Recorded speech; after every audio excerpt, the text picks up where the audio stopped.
Loading? Yes, you are. Good, very good. That's taking surprisingly longer than I'd anticipated. But, hello there, for once. And secondly, it is Friday after all. Of course, it's going to be pillars. It's going to take me a moment to set everything up, as usual. Well, do feel free. Make yourself comfortable already while I make sure everything is nice and orderly, so we can enjoy some playing time. Well, only I'm too much of an idiot to actually click the right buttons. It's not good. Not a good sign at all. I kinda was about to consider actually, you know, since I didn't have any chance to do it yet, get myself something to eat, but then I've decided that maybe just for once, you know, instead of going the more healthy approach of actually cooking something, I might just, you know,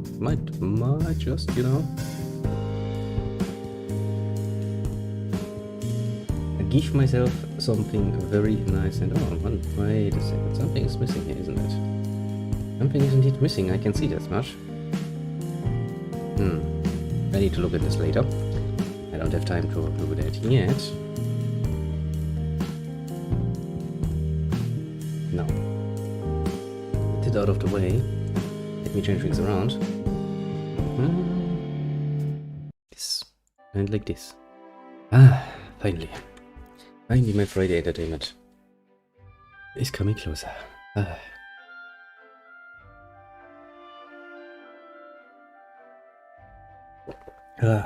Better. Now then, let me see. What were we doing last time? We were busy exploring the city of Chaka. Yes, my naming sense and memories once again awesome. We kinda only have this little harbor area yet somewhat explored. We took up some quests, handed in a few others, you know, usual good adventure stuff. As you can see, though, the city is a bit bigger. Now, to put this into perspective, the Queen's Birth, this letter I read on here, just taken me around 2 hours to explore this satisfactorily. To be fair, I kind of stopped and, you know, rambled here and there, but that's pretty damn common when you think about it, so yeah, can't really say much about it. So, we have done this. We have picked up a few quests along the way. From our main quest, of course, which is go to the biggest part, the highest part of the city, where, of course, the ruler shall be, because, well, high places do tend to attract people of power, partly, and cats. Cats, too, are very much liking high places. And some other nonsense, like this. Some bounties, of course, because, well, I have been a very successful bounty hunter in the previous part of this particular game, so why not, you know, continue on something we are already good at, and we were involved in a fought between 2 families, which is kind of, you know, I'm assuming at some point some Juliet or Romeo style nonsense is going to happen, because whenever you have 2 families fighting, it's always going to be like, yes, and here's 2 lovers that are somewhat involved in it. Honestly, at this point I would actually kind of be disappointed if not just because of the simple fact that it's such a thing, isn't it? Oh well. All of that nonsense aside, since we have pretty much finished with this particular area, we shall now...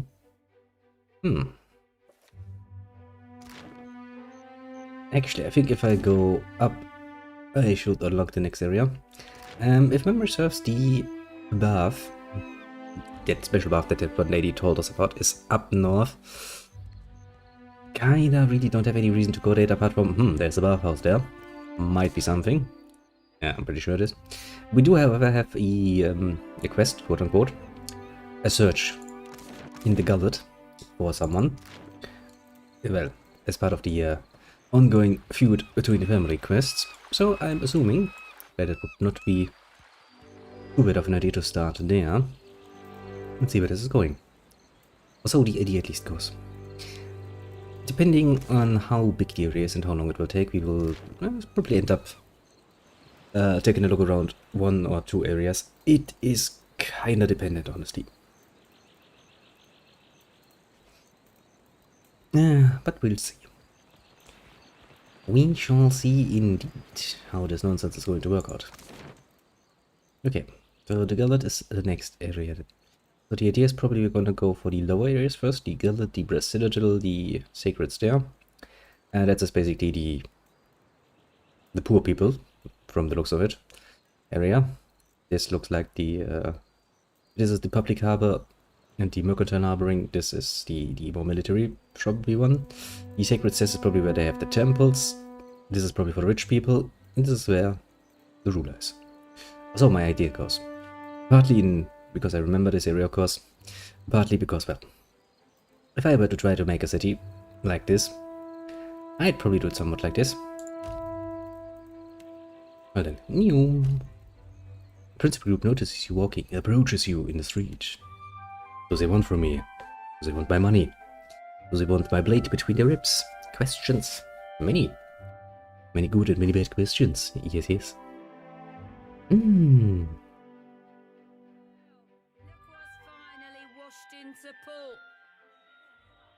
That looks like another one of those.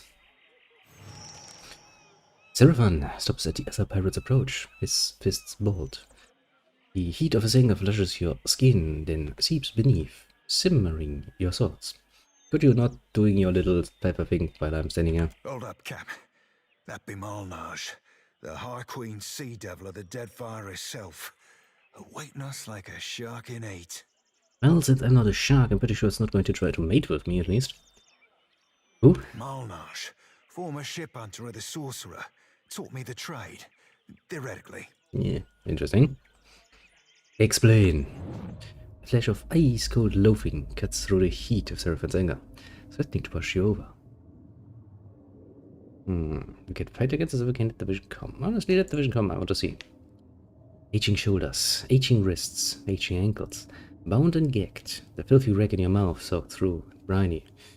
Every breath like drowning, hanging from the bowsprit.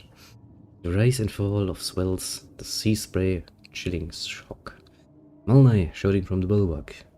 Ignore it, she says. Ignore it, focus your useless sack of spider shit. Reality rushes back, and like an approaching wave. If it ain't the Deadfire's newest captain, Well, still all shiny and sleek. Well, I am Surprised shiny. to see this salty old barnacle's itch to ride on your own.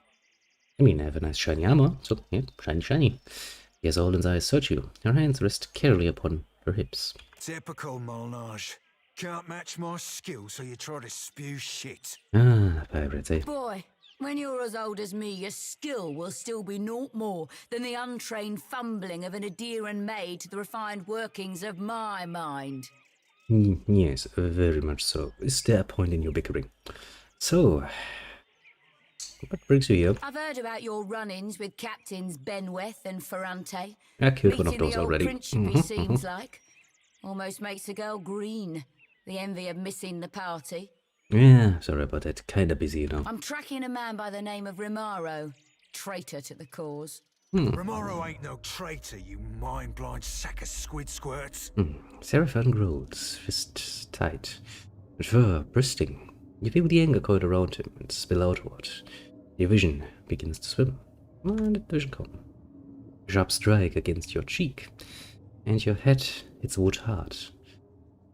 What of something rolling down the back of your scalp, lumping in your fur, a Jamal Knight jetting over you, fists balled, flash like thunder and copper in your mouth, and an old man, eyes equal parts kindness and rage, holding her back, shouting her down, turning to you, leaning in, rage fleeing. The anger slides past, your vision resolves, the naked talker is freed. Captain, there'll be a bounty of some 4,000 pounds on Rimaro, quick or dead.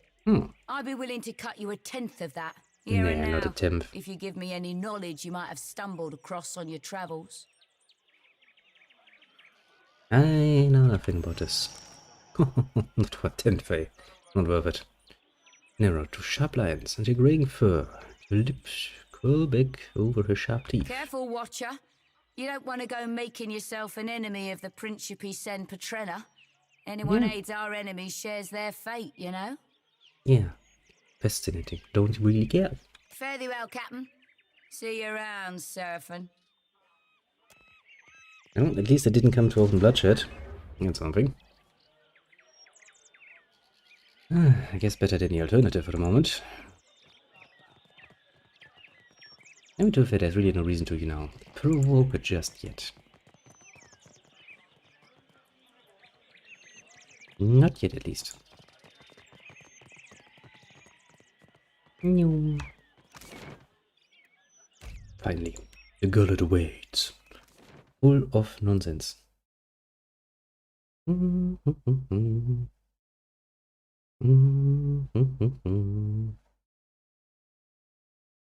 doop, doop, doop, doop. Doop, doop, doop, doop, doop. Boop, boop, boop.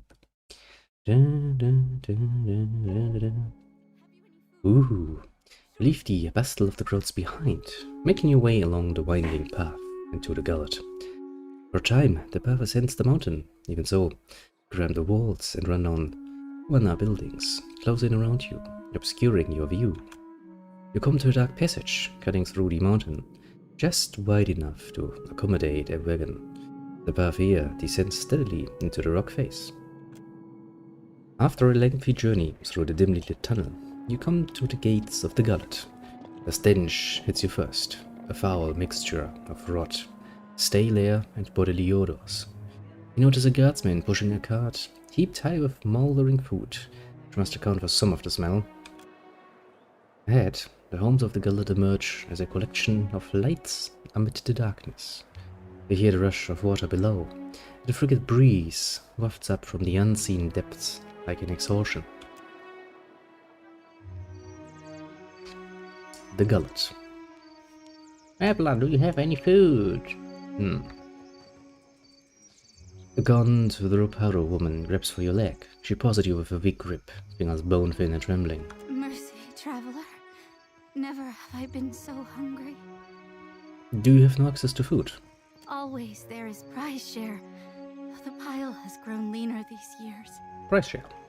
One term referring to distribution of wealth. Little falls to our pile that is not rotten or sour from this week and maybe before. What do you mean? Forgive me, I say too much. If you would know more, ask Anoi. Our elder listens to those in need, and he speaks out of earshot of the guards. Seems the Wana class system is kind of flawed. He's there.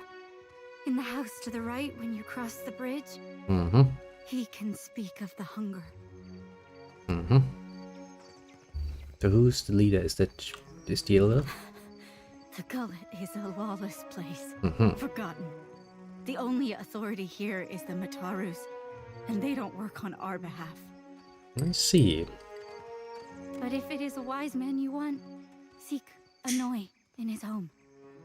He tries to keep us safe and fed. He does not always succeed, but he does try. Trying's worth a lot down here. Fine then, you have given me some information. That should be worth at least a bit of food. Woman snatches the food from your hands with surprising speed, eyes darting a glance for any onlookers.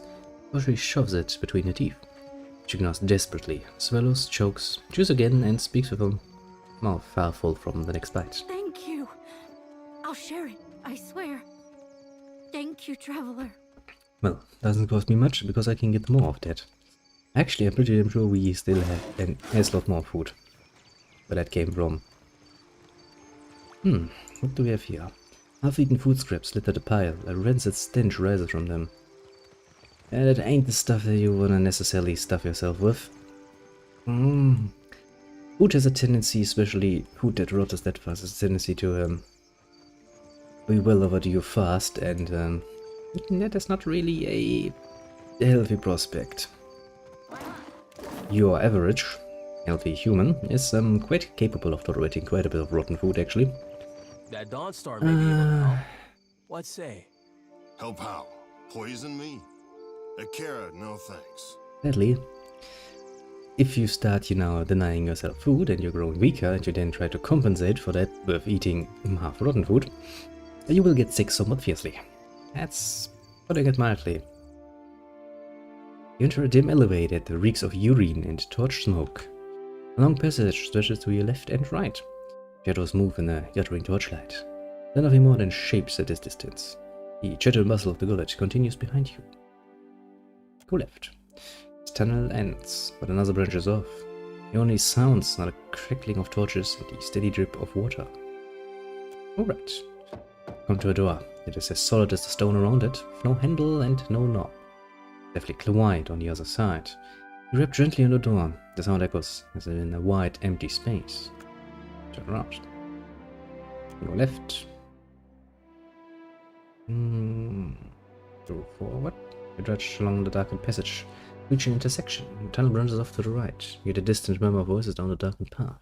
See no one. Go right.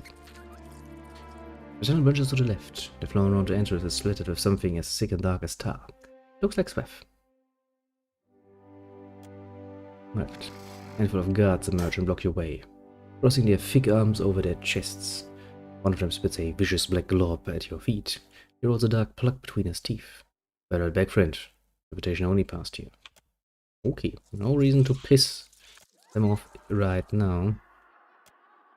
Alright, I left us an abandoned merchant stall displaying cheap jewelry. Inspect it.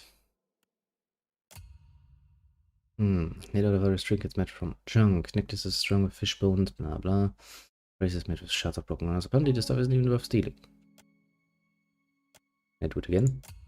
Okay. Go forward. Tunnel opens to your right. Red squeak and skitter away at your approach. Away before you corkscrews in the darkness.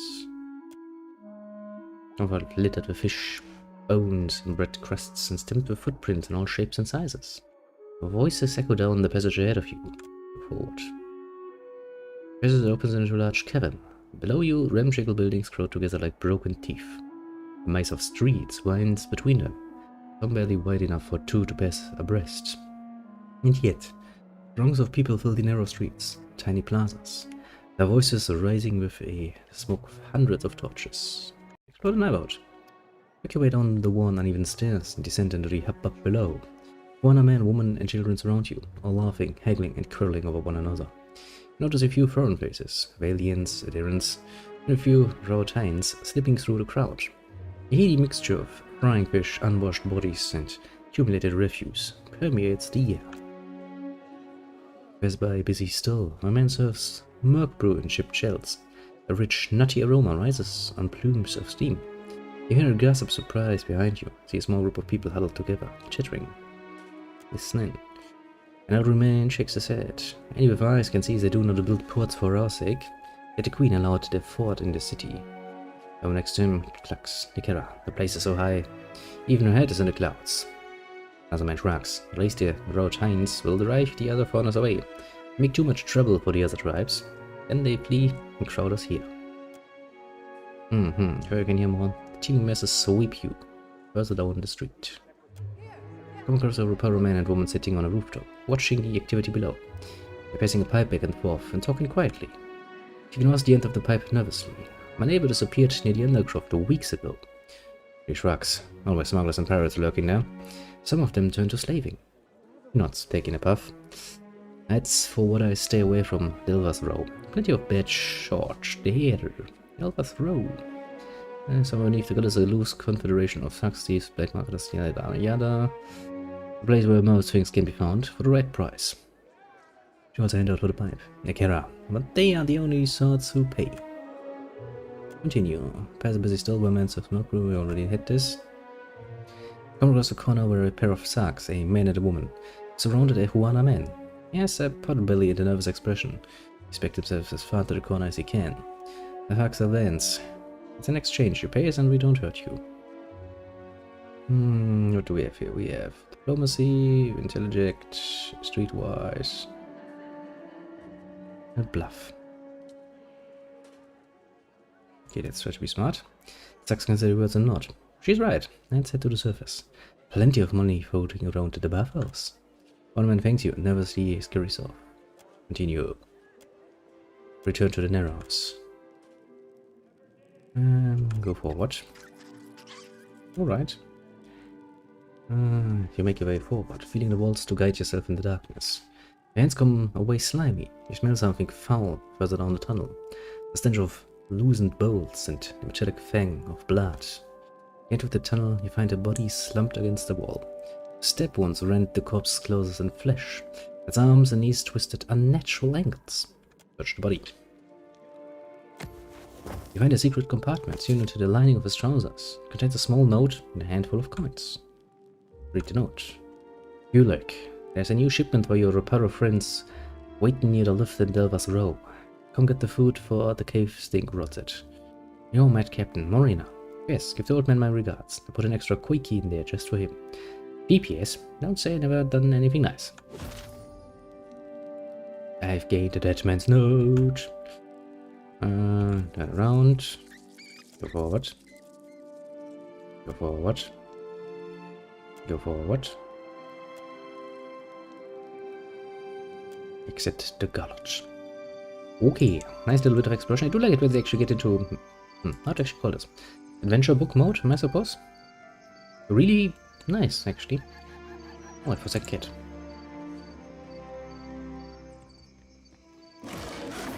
Okay. Peatlee's Sanctuary. That seems like the Dawnstar symbol, so we might find something for either Idea or little Shoti here. But first, shit. When the wereman bends over a pile of dried, bitter-smelling herbs. He's crushing and mushing them on a dirty scrap of parchment, coughing with effort. He steps in front of you to block your way, whipping a ragged sleeve across her roamy, bloodshot eyes. As she does, her hood slips, revealing 3 faded stars on her forehead, the emblem of the children of the Dawnstar. Paintley? Good God, I nearly didn't recognize you. You look more death-warmed over than Dawnstar. That's one way of saying it. I didn't see you there, Shoti. Listen, you and your friends should move along. Why though? I'm not feeling so good, and I'd hate to get you sick. Are you ill? Rhea muffled, hacking the unsteady rhythm of labored, wheezing breaths coming from the back of the room. Nothing a little ginger root and some bed rest won't cure. Please, let me be. She takes another step, blocking your view of the room beyond. The herbs on the table give off an odor that scratches at your throat. I hear people coughing in the back. She shakes her head and sighs. It's hard to keep them quiet. She lets loose with another fit of coughing, loud enough this time to echo in the small dwelling. She finishes and wipes a fleck of blood from her mouth. There's some sick Raparu in the back. Not much I can do for them now besides keep them comfortable. She looks at the crimson speckle on her wrist. And hidden. Is that wise? Keeping a room full of sick people in the most crowded district in the city? Yeah, that's really not wise. Glances around as if he can see noxious vapors in the It's air. better than leaving them to wander the district. I can give them a dignified death, if nothing else. Oh, why are you hiding sick people? Because they've got drowner's lung. Spreads like gossip and kills even faster. What's Drowner's A lung? gift from the Valians. Mm-hmm. Fills your lungs with fluid. Gets you coughing all the time, trying to clear them. One of my patients coughed so hard, she broke a rib. That's an impressive statement. Eventually, it gets so bad, you can't hack it out.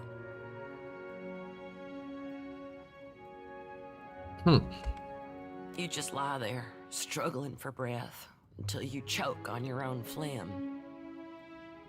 I hear it's a long, hard end. Yeah, you're drowning in your own lungs is probably one of the worst fates. It's like drowning with the added benefit of not getting wet, I suppose. So, all in all, probably not the nicest feeling in the world. I heard some Raparu had gotten sick, so I brought them here to care for them. City healers don't come down here. Realized what it was when I heard the rattle in their chests, the way they gasped for air. Only cure is an elixir made with pine seed oil. It costs a lot, though not nearly as much as an epidemic. That is a good idea, I guess. Still, if news of this outbreak gets out, these poor souls will get tossed into the old city. No one with any money in Nekataka spends it on the Raparu. I mean, there's a very good reason for that. If the disease spreads, it could kill many more. And if the other castes took care of the Raparu, they wouldn't get sick like this. Anyway, there's a cure. You can get nearly anything on Delver's Row. Only trouble is finding it. And paying for it. I see. Unfortunately, the children of the Dawnstars don't have many connections in this part of town. But I bet you could find someone at the tavern who knows where Delver's Row is. Criminal types like to wet their throats after a long day of lying, cheating, and stealing. What interest do the children of the Dawnstar have in the gullet? About the only honest one. The Reparu here are treated like garbage. Even made to eat garbage from that scrap heap opposite the lift. I mean, they still don't let them starve, don't they?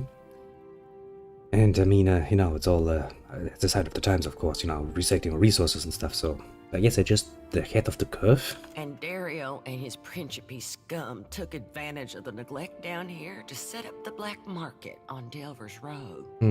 Dario, say. He runs most of the criminal mischief that goes on here. Some say he's an old Valian traditionalist. Some say he's a thug with good taste. Either way, I steer clear of him. Go on. All the while, the gullet gets more crowded as tribes from the other islands come to Nekataka. Some are driven from their homes by pirates, raiders, even trading company thugs. Others hear stories of the foreign wealth pouring into the city. What they don't realize is most of it flows between the foreigners and the palace. And maybe Delver's Row spreads some of that value down here. That's what Dario and his people say. They recruit Reparu to sneak things from the docks, report on meetings between traders. I can't blame the Reparu. Not when the alternative is eating from a trash pile. But I don't trust these Principe any more than I do the trading companies. Yeah. It's long since said that a merchant, at its core, was basically a bandit with manners. He has enough manner to not steal from you outright. At least gives you something for that. Of course. If he can help it, it's not going to be of equal value. He, bandit with manners. Difference being, lass, the Reparu be their customers and confederates alike. To the company bilge barnacles, they be only product. Well, doesn't really matter because both sides actually try to, you know, get their fair share, their unfair share to be fair, out of the Reparu. And whenever the city authorities finally crack down, the Reparu will be caught in the middle. That's how it usually works with organized crime. It's really hard to get to the people at the top because, well, quite often you will find that the people at the top are actually very well-mannered, very careful people. They do not stray from the heck. They might be living in a nice suburban house, paying their taxes on the dot, quite literally. Which is what you would kind of want to do if you're leading an organization that deals with that. Some of the middlemen you might get some reasonably fast to, and of course the lower ones. Those will always bit by the law. Because the law is at the end of the day a very, very angry guard dog with a nasty bite. Sadly, however, it's really not capable of biting upwards that well. Oh, the Dawnstars are helping out. As best we can. Most of us came from Raid Saris after the Vorless Plot and the Saints War. Or we were born to families that did. We remember what it's like to scrape by. I see. Some days, I think maybe this is why Aethys brought us to Deadfire. So we can do some good. Yeah, but if you're wanting to call his name, you should realize that I am not a fan of him. Other days, I'm too damn tired. Yeah, but that's where your faith comes in, isn't it? This is where your Good Samaritan act actually works. It's not about the satisfaction you actually get from doing work that is not paying, it's from the simple fact that you think it's in your God's willing? Yeah, probably something like this. So, and Dario and okay. Aethys need something. Not really, just, you know, looking around. Damn it, that's steamy. I personally don't think I have much to fear. If I were to get sick, I can probably buy the healing. I have no trouble believing that at all. Mostly because, you know, I do have money, and I make a lot of money. The Reparu have fairly speaking, not so much of a choice. Depending on how the caste system works, as long as that is in place, they will not have an equal opportunity to actually rise. Which is one of the reasons why caste systems have been, well, largely abandoned. Not like we have actually abandoned them. There are still many places in this world where the caste holds more sway over your life than your actual skills. You could be born a fucking genius, but if you're born to the wrong caste, well, your abilities are going to mean nothing. Still, if you actually are a genius, and smart enough to learn how to get through things, you might actually rise above that through sheer tenacity and skill. Although I will not say that that is going to be a necessarily easy step. Sadly enough. World at large is not the most fine place, I suppose. Close to that. An elderly Reparo man squints in your direction before blinking profusely. He hobbles closer, bare feet slapping the splintered floorboards of his abode. What say you, girl? He peers steadily into your face, blinking fast all the while. The man's arms are thin as sticks, but teeth he has are yellowed or black from years of malnourishment. Can you see me? How do you know who I am? I see much and many things. I simply do not look with these eyes in the same manner that others do. Which means you're blind, or... I have heard much as well.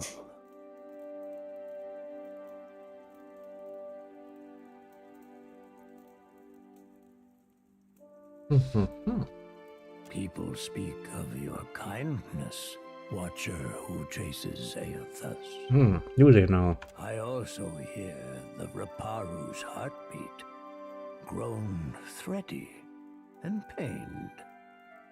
Now a Watcher comes to the gullet, as Amira has shown me you would. So what's causing your power such pain? I'll go like actually Staudenberger sent me to speak with you. The Reparu are being crushed from the top. We starve so slowly. It is an agony. No one deserves to suffer. Not like this. Yeah, but those are not our people. And we can't just go blindly in and declare ourselves right now, can we? Not before taking things into consideration, mind you. Maybe someone up top actually tries to change things for the better, but it's an ain't process that's going to go fast. It's hard to break tradition, basically. Now, if some stranger were to clumsily start fidgeting around with the things, we might actually do more harm than good. This is the Juana way. The fish of our nets are drawn for the tribe. The fruit of our fields, too, is reaped for the tribe. And the coin of our pockets belongs not to one, but to all. Yes, and as usual, your communism works specifically well for the ones on top. Not so much for the larger rest, which is a nice way of saying it never works. All spoils are gifted to the whole of the tribe. The tribe then partakes from the top down. From the most deserving to the least. So why are you the least deserving, the last to partake? The Mataru risk their lives to protect the tribe. The Kuaru provided skilled goods and services. The tribe takes care of the Reparu more than we contribute to the tribe. Or it did. Before our numbers swelled too large, the Dawn Stars would feed us. But the guards forbid them to pervert the order of sharing. There was a man who helped us. A soft-hearted pirate named Ulug. He worked with the Principe captain. Mad Morena, they call her. To bring us food from the black market. But for days now, we've had nothing. So, what happened? Luke was never late with his shipments. Always very conscientious. A good boy. For him to disappear for several days. Let me say, Clitus, there aren't many men who enjoy being called a good boy. He must be dead. At least not by an old fucking geezer like this. Then again, I guess, you know, as with every business, you have to mend your manners, and being precise in your timing is a large part of that, actually. The Queen refuses to increase our share of the prize share. Without Ulug's shipments, we will surely starve. I am asking you, what else can we do? For a moment, I'll think about it.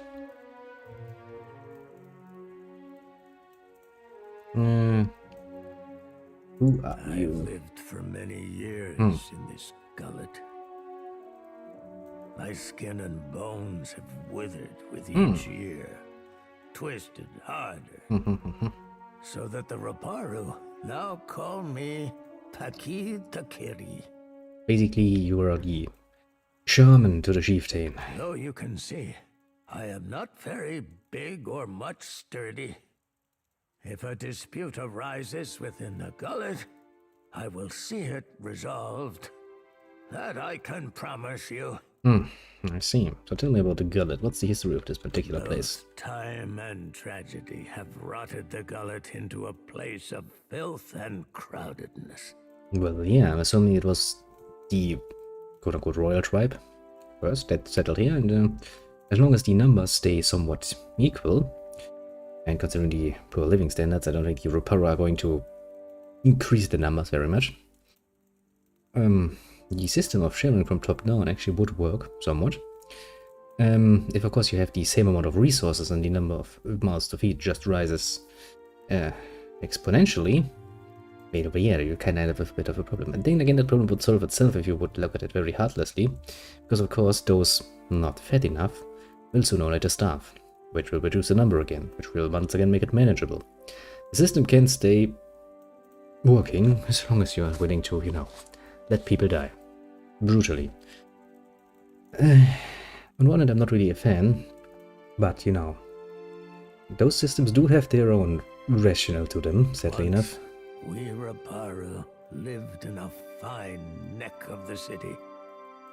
That time has fallen.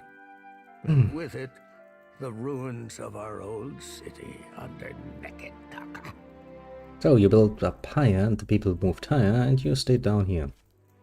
Well, it's not uncommon. Thank you, the Rapora are basically the basic bitch working people. You know, they might not own the factory, they might not oversee the factory, but they're the ones actually standing on the assembly line. And you will always need more of those. Long before the foreigners swarmed us, a sea quake rumbled our city, and the mountain cratered down. Many cried to Andra, and were swallowed for their efforts. Now the Mataru send us into the ruins of the old city to be punished. Within that pit lies darkness and death. Not silence, But an but end. an end. Which means that he's like, yes, there's an even worse part. Only criminals are sent there because, well, an executioner costs actually money, and since nobody's willing to pay, we just send them down there because that takes care of them without us having to do much. Oh, by the way, I found Ulurk's body in the Narrows. Now I shall, for a moment, moving to blink his black pebble eyes. And he takes a deep, shutting breath, exhales all at once.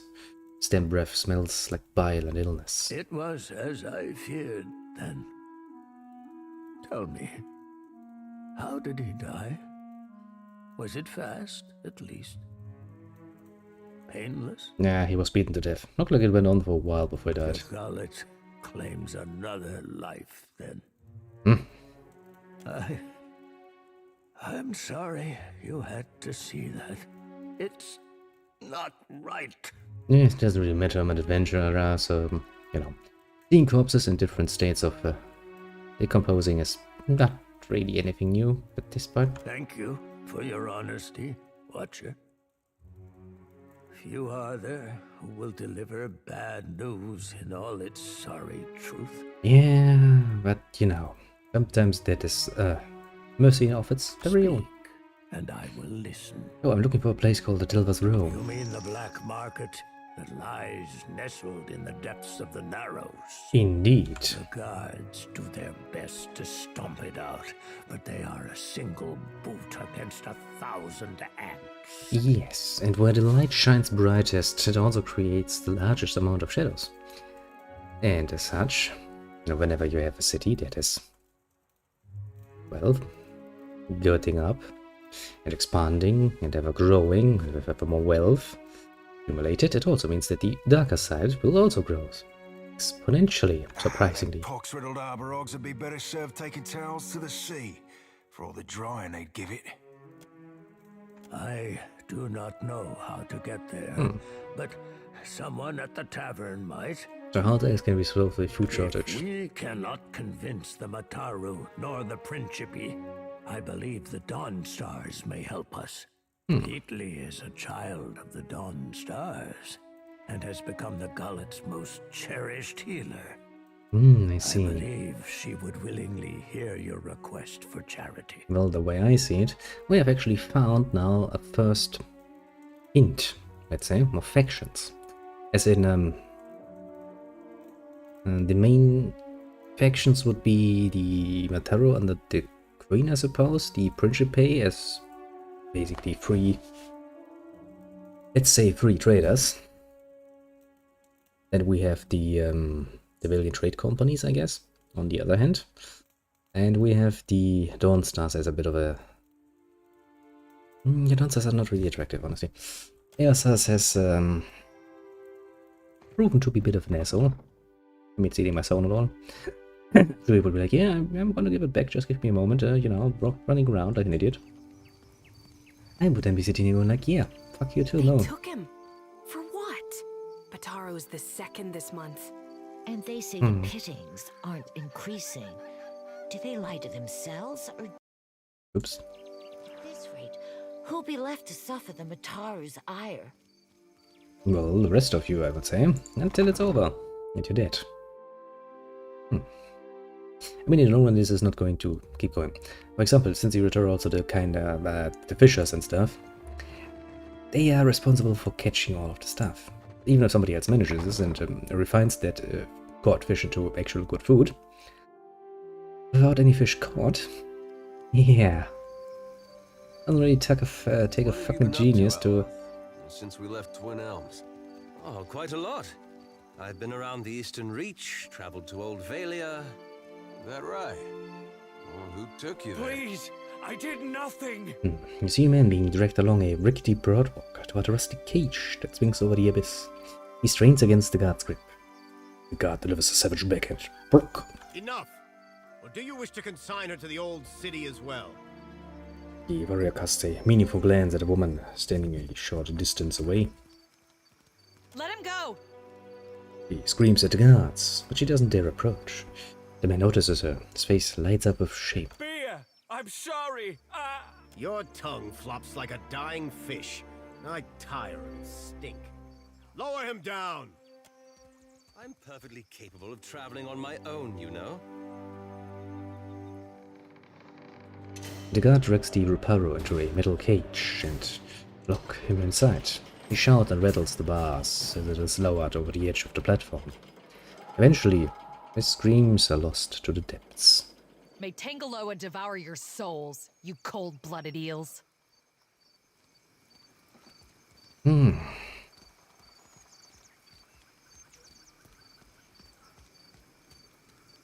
I smell a bit of a side quest. The guard folds his arms, watching the activity on the walkway through slitted eyes. A coral piercing jets from his lower lip. He notices you have a sharp knot. So why was that man sent blown? Taro? He associated with foreign criminals. He spits. The cup of saliva is just one more splotch on the weathered and mottled I bones. cannot be certain about Biha, so I let her go. but I will be watching her. That's nice. These wicked sorts overrun the gullet and corrupt the Raparu. Our justice must be swift and firm. So, where precisely does the left To go? the old city, Ikira. A god's cursed ruin filled with walking corpses and abominations of the deep. Sounds pleasant. So you have a zombie apocalypse going on down there, and you don't think that's a problem. My. Let me give you a bit of an idea here. No matter how much you like to ignore it, there's a potential problem right there at the center. At some point, some mystical cavern or the next sea quake will find a way up, and that's gonna be fucking amazing. And the remains of lawbreakers and troublemakers. Let's hope that... Yeah, probably I'm going to have to go down there to find a corpse down there. The gullet is no place to wander. Watch yourself for rowdies and pirates. Can you tell me about the Dilver's Row? Kira, it is a cancer in the gullet. A place of criminals and their foul dealings. I see. I cannot fathom for what anyone but a criminal would ask of it. Maybe they can get their hands on stuff that you can't get otherwise. You know, maybe. So where's Beaver now? Hers is the first house you come to. Just there.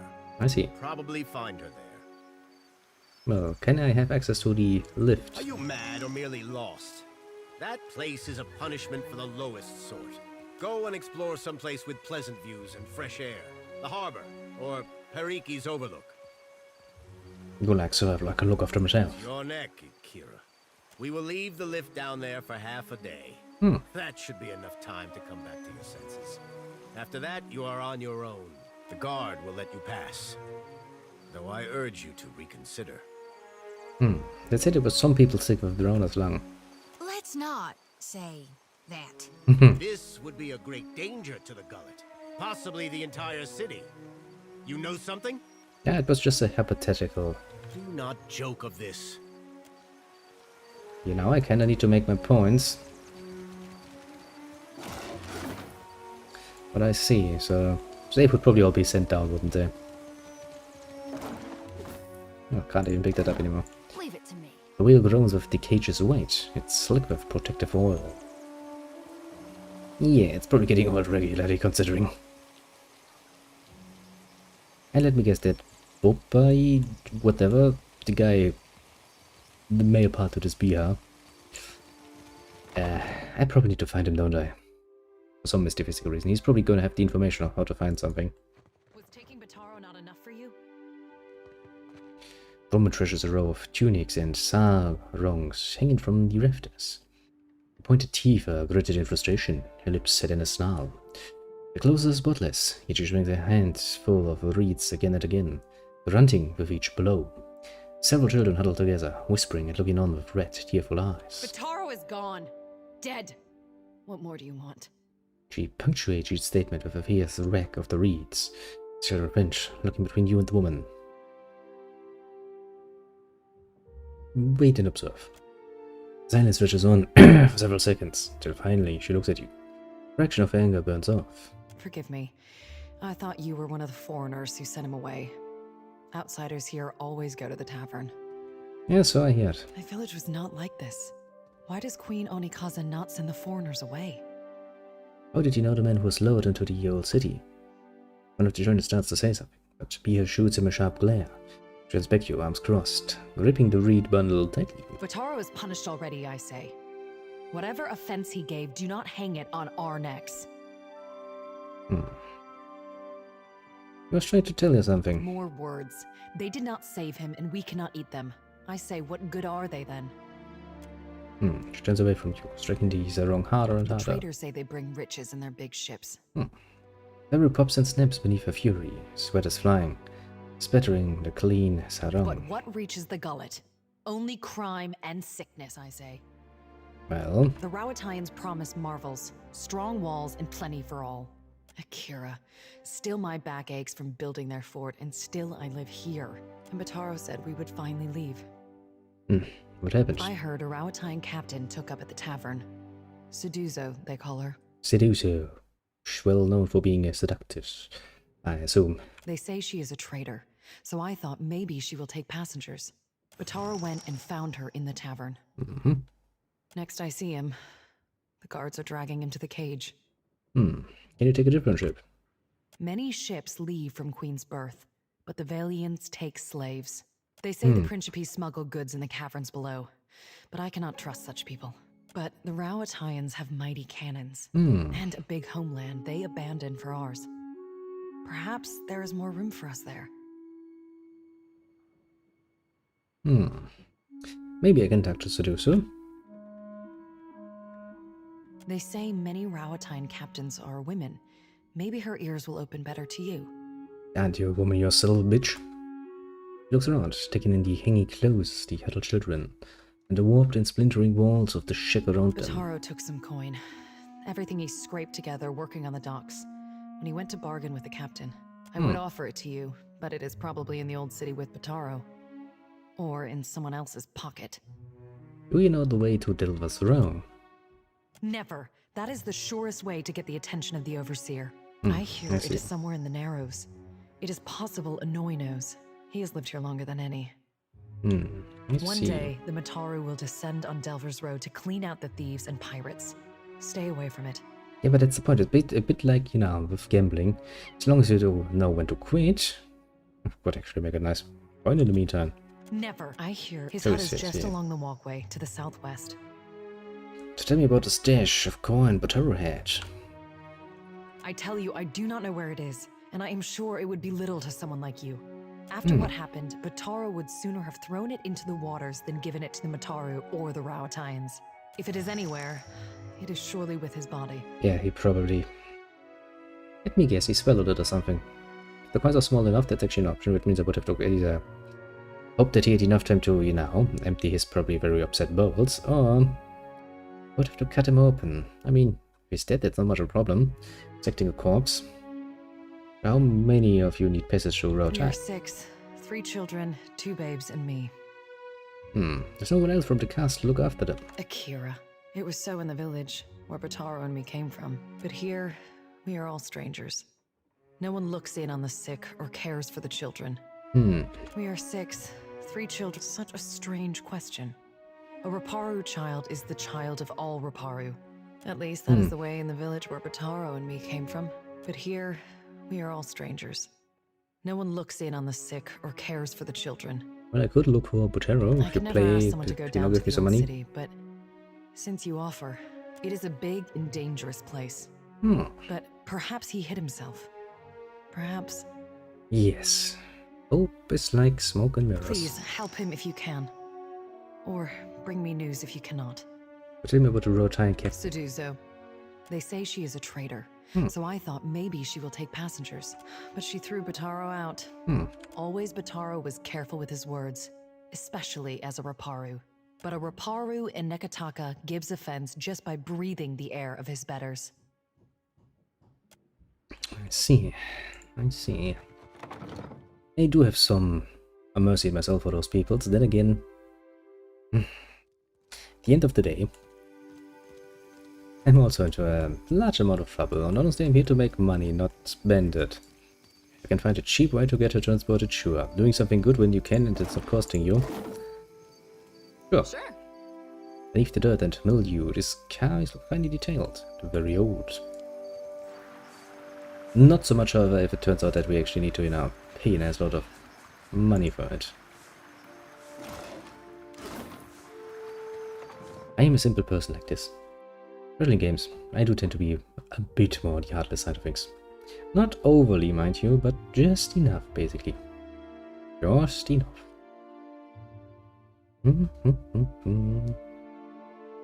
Gallaudet. What a splendidly nice place.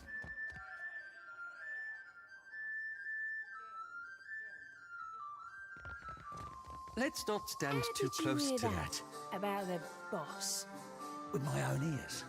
Dario said there's treasures in that pit. Shh! Have you lost your wits?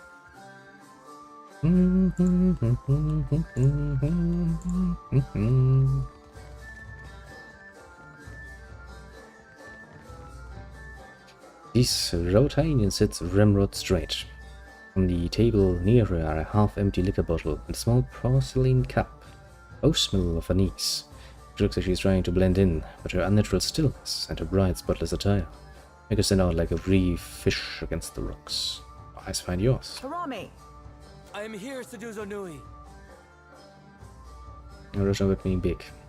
Often used after a person's name to indicate respect. Do we expect any foreign merchants today?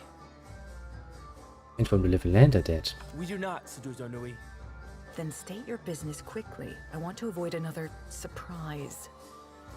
You know the way to tell us, I bro. would have nothing to do with such a place. I see. But I hear the proprietor might know more. You might have one running this shack.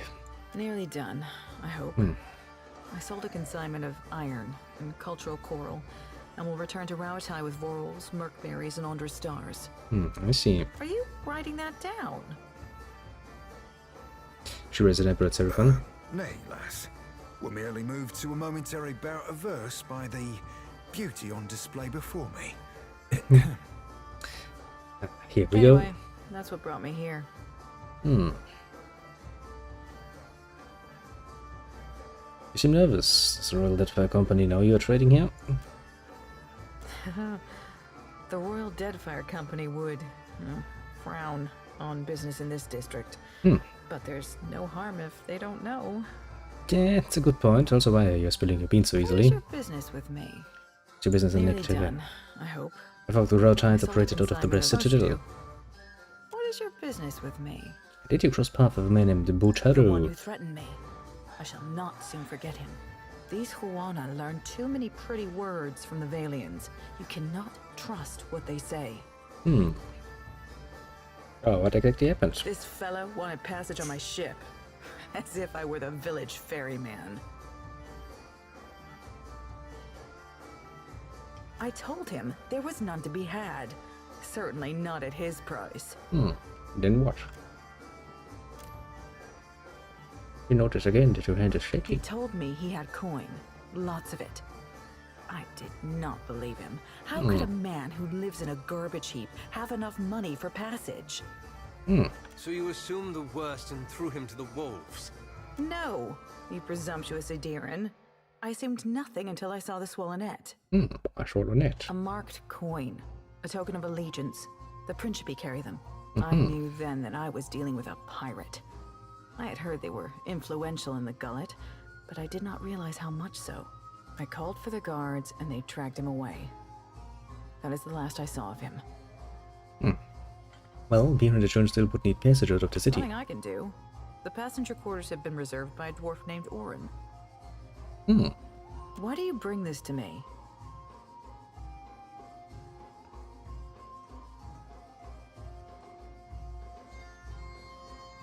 Tell me about Auron. He and his people are gold-packed knights. Orin is particular. One of my brethren, eh? I guess I can't really mess his plans up then. Shit. Puts me in a bit of an uncomfortable spot here. Perhaps that is good. He just finished a contract to guard the Valian Luminous Mill.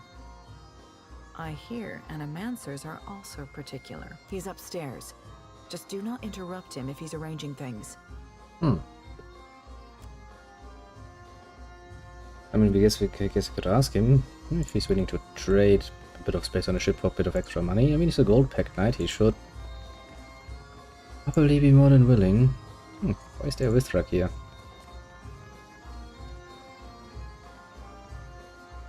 Beer is good, maybe?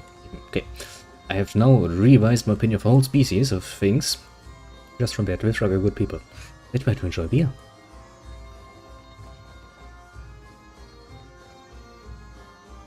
Spray walls to make feel like home, but they're not complaining. Considering what sort of establishment they're running, I don't think many will complain about many things. Romaro ain't never brought me down here. Oh, God, I miss that man. Yo, Bertram. You big poop. Why do you bother me, little kith? Hey, I'm not little. You're all little to me. Little and squishy. You enjoy working here? No. The gullet reeks of illness. The beds are too small. An imp tried to nest in my hair. And Firna, the tavern keeper, refuses to give me more than 1 day off a month. How am I supposed to hunt when I am chained to this stove? You make a good point. Maybe I'll become a pirate. Get myself a bird and an eye patch. I see. Then you could join my crew. How do you mean? You know, like, what about? I'm not daft, you condescending little mite. Tell me why, and in what capacity, I should join your crew. We could use a pair of hands and rigging. It's been too long since I felt the wind on my face. I'd take the dead fish smell of a ship in port over the stink of the gullet any day. So, want to join my crew? I don't work for free. Well then, here have 550 copper. Will that satisfy you? This will do. For now. I mean, she's very big, she has a big sword, she's smart enough to know that, you know, you still need to do your work. An armored man stands by the far wall, observing a more lightly clothed woman as she busies with a handful of wires. The room falls silent and you find yourself the center of attention. We've no intent to disturb you. Please carry on. I don't think that's going to work, Olaf. Fire? I don't know this one. We asked not to be disturbed. What are you doing here? Aren't you one of the Murder Well, Guards? that's the end of subtlety. Well, yeah, I'm very insightful. You told me you weren't followed. Sally can't know that I was here. Bad news for our new friend.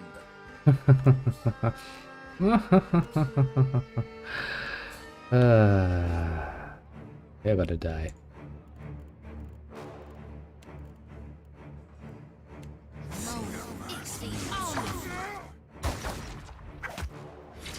You like that?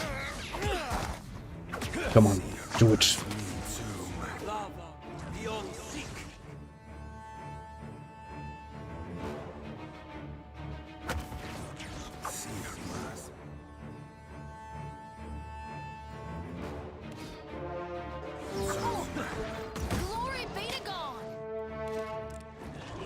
Well, maybe that is.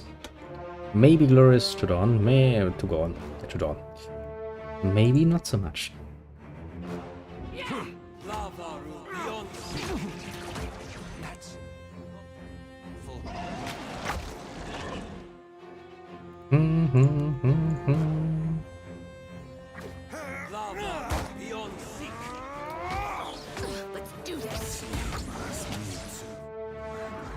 Nice. Everything seems to be going well. Yeah, we only have one guy left and he's dead. Gone, darn it! Leave it. Sure. Hello, Parasa. We found you. You killed him.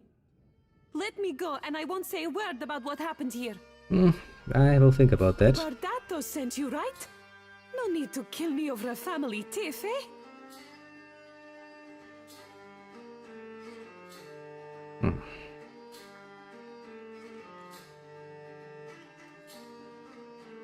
You could try for a bluff.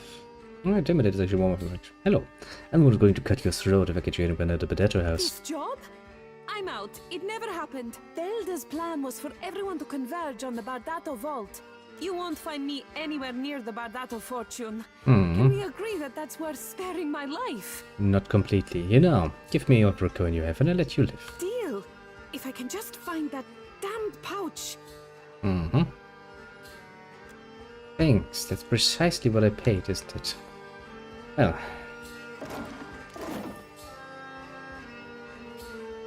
Well, got some money out of this at least.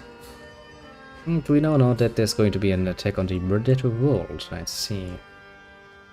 I feared it would be something stupid like this. Nolan, covered toe to ear, tip in sable fur, leans against the bar. Wanting change. She gives you a wide, easy smile when she notices your approach. Slips the coins into her pocket with a wink. Hey, fresh face. Welcome to the hole. Yeah, Just got two charming. holes, yeah? Keep your hands to yourself and don't fall in. Need something? What's the story with this place? The hole's been here so long as there's been a gullet. Though it ain't always been mine. What's the neighborhood without a place to get pissed drunk and lose your pants? I see. So how did you end up here? It's a bit of a story. See, I was born here. Right here, fresh face, right on this counter. And I'll die here too, God's willing. That's a story, alright. Not many people can say that they were born on a fucking tavern counter. Of course. I'm looking for a way to Delver's Row. No doubt you'd fit right in. But getting there? That's dangerous business, fresh face. Okay. It ain't none of my business, I suppose. If you're dead set on dying, you'll find Delver's Row in the Narrows. Those twisty alleys carved into the mountain on the west side of the gullet. And we've been there. But since I heard you've been good to the folks around here, I'll tell you how to get there without getting yourself dead first. Take a right the first chance you get. Then keep going forward until you see a merchant stall. Look close. There's a secret hallway behind a curtain there. That's your entrance. I see. I'm sure I don't need to tell you this, but all the same, you'd best watch yourself in Delver's Row. The crooks there will kill you just as soon as cheat you out of everything you own. Oh, they can try. I actually hope some will try, because we do need to get ourselves on a nice amount of money sooner or later. If Dario doesn't gut you first. Who's If you Dario? stick around the gullet long enough, you might find out. What you need. Sure. Let me know if you see something. Let me see what you actually have to offer. A lager, fine and meat. Oh, yeah, actually some choices here. Admirable. Well then, let's go up and see what my brethren has to say about potentially making some room for some poor people. I will assume not much positive things. Considering he's a gold-packed knight. Yeah, it's going to be one tough sell.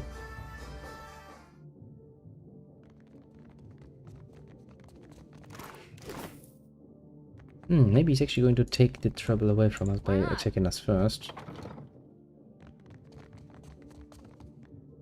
That would make things a lot easier on my part. If I can justify self-defense, you know.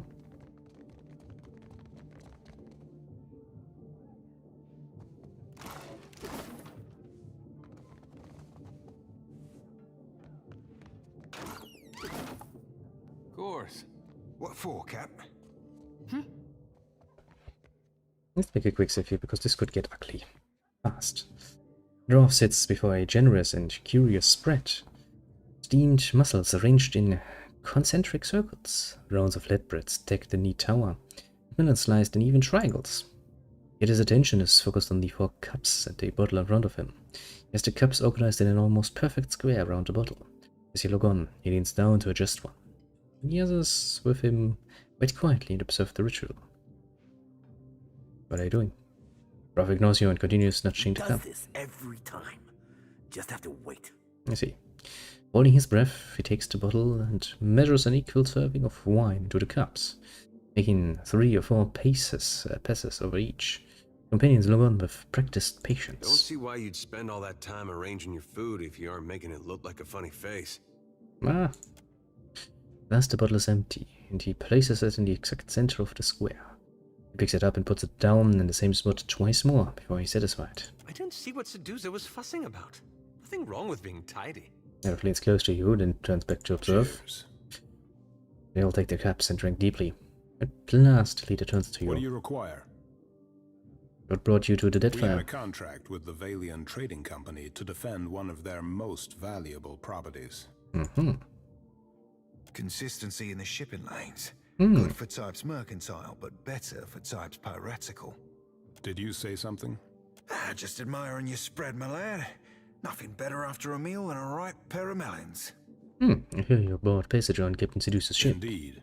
The good captain has 4 adequate berths, all equally sized, all facing the same direction, and she's promised to leave promptly. A most agreeable arrangement. What would it take for you to seat your spots on Sedusa's Out of ship? the question. We're due in Takoa for another contract, and the client has already paid the advance. And we have already paid Seduzo. I couldn't possibly take back the same coins I have already spent. What if I make you an offer for your berths on Sedusa's A ship? gold-packed knight is bound by his contract, and ours binds us to make all possible haste to Takoa. Booking passage on another ship on such short notice would be most expensive. I'm also a good book knight and I'm bound to help a woman and her children. I'm not.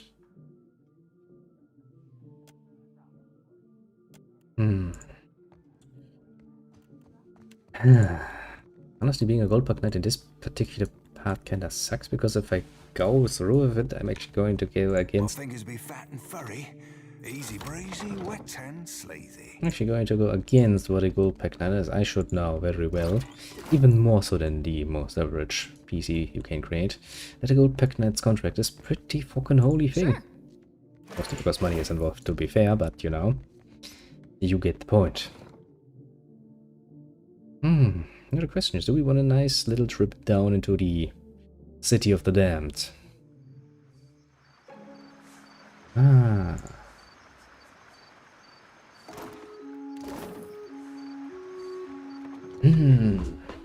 mean, since they offered so nicely to open this up, I might actually go down there and see if we can find the corpse of the guy. I mean, if he has the coin, we might actually be able to help the lady out with something we... in some way that does not involve cutting short the travels of a gold-picked companion. And I think that's the best potential outcome here. We can do our side quest, A, and B, we do not actually upset Gold-Packed Knight. Because that would kinda suck, honestly. So much trouble for a side quest, eh? I guess we could actually meet with the pirates first and foremost. We desired so. But I do not really desire so. A man saunters over to you with a jagged smile. He's got a long, crooked scar on his forearm. He's rolled his sleeves up to flaunt it. You must be new. Lucky for you, we have a special rate for newcomers. A bag of coppers in exchange for your life. This is the part where I'm laughing, eh? Yes? Maybe? Where they're all gathered around you, leaving their own bags exposed, tells you they haven't been here long. Crack your knuckles, this'll be fun. The hugs look at one another and exchange a few panicked whispers. It seems we've made a mistake. Forgive and forget, no? They hurry off and disappear back into the crowd. Pathetic. If you have the brass balls to actually try and threaten me, you should at least have the brass balls to die then. Give me some money. Such a royal shame, isn't it? Sometimes I do think that stuff like Intimidate kinda actually hinders you in a way. Makes it a lot harder to, you know... Nice. Lock 2 more areas. Well then... Journey it is then. A rickety metal cage swings over an abyss. The closest billow with a foul wind from below. Faint screams and roars echo from the depths. Still, you can make out no details from this distance. You step into the yawning cage. The door slams shut. Your descent begins with the rattle of change. As your eyes adjust to the gloom, you begin to make out crumbling ruins and shadows flickering between them. The cage comes to rest with gloom. Now then, time for some good old-fashioned... well... I want to say dungeon crawling, but it's more like... city? Ruin crawling? Yeah. Ruin crawling.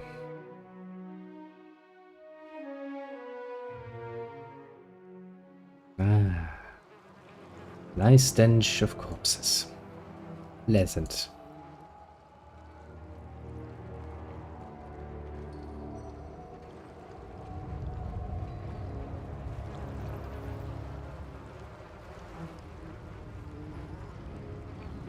And I want to avoid the foul smell.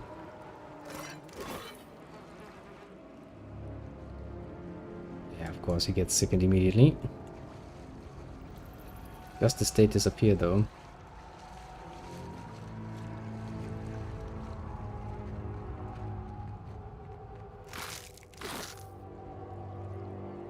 Waterfalls echo in the distance below. Oh, I see a sound. Actually, it damages me. Now we're healing again.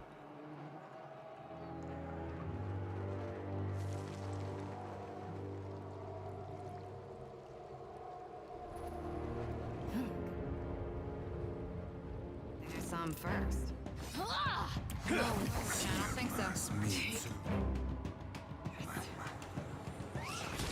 Lava Rufion.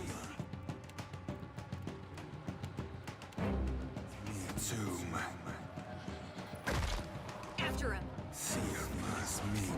And then you attack that. You deal with those. I'm pretty sure we have things somewhat under control. Those pestilent rock gust, though. Bit nasty, those things.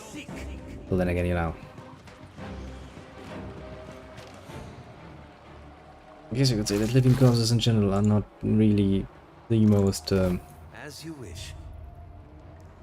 I'm here. pleasant companion you can have. The body has been searched by many claws and fangs. A cloud of essence hangs over it. You recognize this belonging to Bortaro, the man you saw loud from the cupboard earlier. You saw a remnant pulses with urgency. Read her soul. Prepare yourself for the now familiar jolt and feel yourself pulled into one of the memories. You are being dragged toward the cage, but you are not looking at it to the darkness below. But there will be nothing else for you. Overseer Hitinga is holding the marked coin, the swollen and glaring at you. You already tried explaining yourself, but it's no use. He knows where you got it. He tucks it into his pocket. Instead, you look at Biha, furious and heartbroken, where she stands beyond the guards. Something you need to tell her, but she's so far, receding farther by the distance. Well, recall what you need to tell her. You're standing in front of a man. His dark, wizened face reminds you of old Lever. The delicate work of embroidery rests in his lap. He holds out a purse with long, fine fingers. It's heavy. It's probably more money than you've earned in your entire life. You try not to let the show on your face. You know what to do. The crime lord nods at you. Please remind me. We'll meet our mutual associate near the Adra Mill. She will give you a package. Pay her and bring this package to the Undercroft. My people are particular about security. Show them this sword and they will let you pass. You leave the lair of Derero, lean, and zip through the narrows. Past the swift chewing guards. At the four-way intersection, left again to the gullet. Your hands are shaking. You're remembering the rumor Biha told you about. The merchant kept at the tavern. The money is heavy in your hands. It's a risk, but you realize you've already decided to take it. You approach the tavern with your heart in your mouth, realizing that you can't just walk in there holding Derero's purse. You need to hide it. Fortunately, the rubble around you offers plenty of hiding places. When no one is looking, you clear some stones out of one corner and hide the purse beneath them. Yeah, you'll come back for it once you've made your deal with the Rawatain. I'm starting to feel better about it too. Whatever walks into the tavern, the memory fades. You find yourself once more looking at his corpse. Come along now. I'll guide you through the wheel. And Jody takes another soul. At this point she's like, that's just for the collection. Well then, I found myself in one hell of a unpleasant place. It's putting it mildly.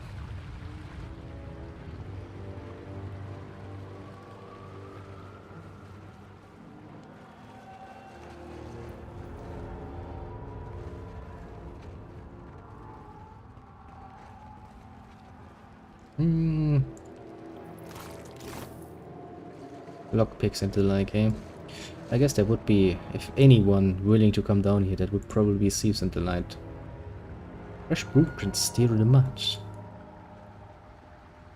Fresh you say? How fresh are we talking? Watch out. I shall deal with this one.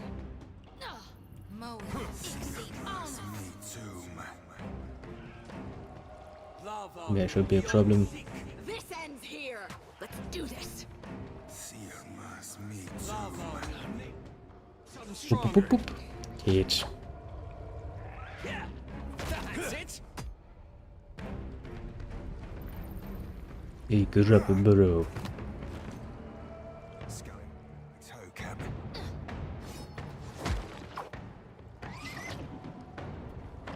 Cave grappling. Yeah, let's destroy those things. Yeah, that's probably the better way of doing it. I don't be supposing we could blow it up. Leave it to me. And your mechanic skill is too long. That's not good. Okay. So we found a skull rock nest and the way down. I guess this is city ruins, and they've probably built it the same way that Nekataka itself is built nowadays. I guess there would be a way down.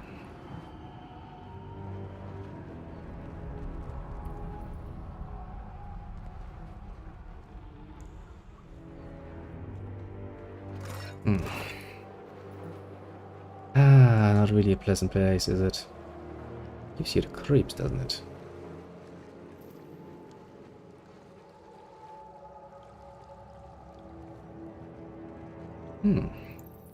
At least a few dead bodies here and there. It's going to solve our... well, none of our problems. Actually, we don't... because I don't really think I'm gonna get enough money down here to actually make it worthwhile.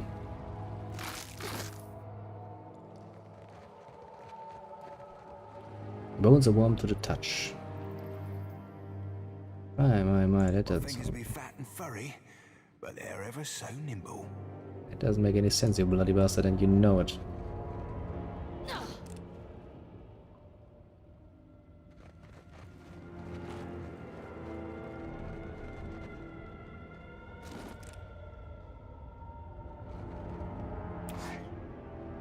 I reap what I sow. Aye. Me too, Captain. Nice. Aye, aye. It's up there, looks like a trap. Supposing we could blow it up easy breezy, wet sleazy. Now let's look back here, because there seem to be more of them. Why not? What can I do you for?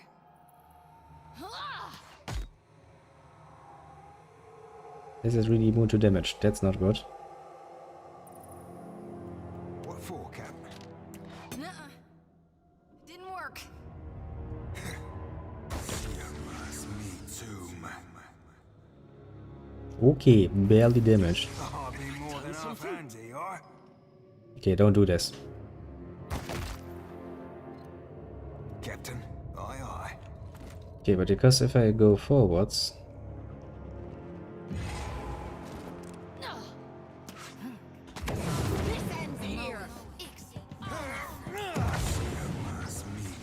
Okay, that should take him out.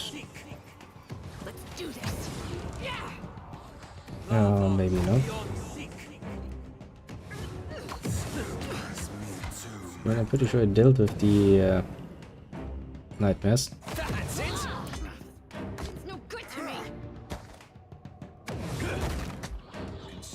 Okay, one of you actually managed to run all the way around and get yourself another raid somewhere.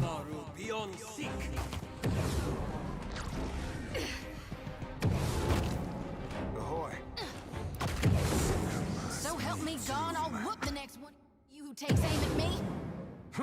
Take that. Me too. This ends here. Like that? Come on, it's severely damaged. You almost have it. Please kill that thing.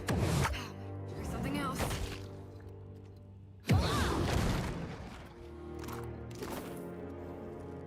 Done and done. And another one.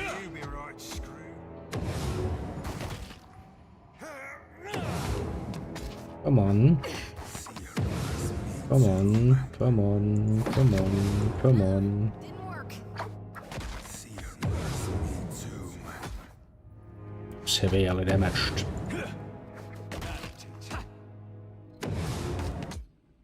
Come on, deal with it.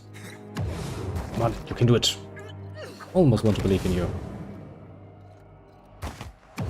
This thing isn't doing the job. Oh, those pillars are just remarkably fucking hard to deal with. My fingers be fat and furry, but they're ever so nimble. Apparently not nimble enough though, you fucking idiot.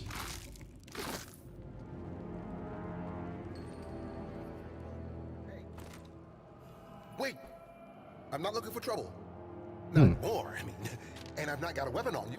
See? It's just You're the first body I've bumped into in days. That's actually breathing. I mean, could it be you're delving for forgotten treasures? Same as me? Boots are slick with crime. His clothes are filthy and rumpled from several days' wear. His neck and hands are smeared in places with mud. The pack rests at his heels, empty enough to have flopped into itself. He carries no more than his dwindling supplies.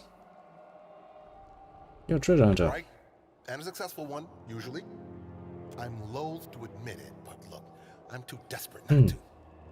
I've found not a single trinket and no end to this pit since I first crawled down. I thought to follow the rivers out, but the caves are crawling with grubs. So how long have you wandered down here? I packed provisions enough for 2 weeks. Started rationing when things looked grim. After the first odd days, I don't know beyond that. He eyes the ripped toe of his boot as he scuffs it against the stone beneath his feet. Andra's lure seems hardly worth it now. Suppose I fell for the bait though, didn't I? Fabled temple full of treasures, my ass. So what was your escape plan when you first ventured into the pit? I scaled down from the cliffs, but midway, the rocks turned slick. So there's no climbing back up. What else then? That's the rivers at the base of the pit. They flow beneath the outcrops, so they must dump into the sea. The trouble's been reaching the base. The western caves wind downward, but they're riddled, infested. Walking them's not been safe. Well, if I clear a path, I'll let you know. Right. I'll wait here, and you'll return for me.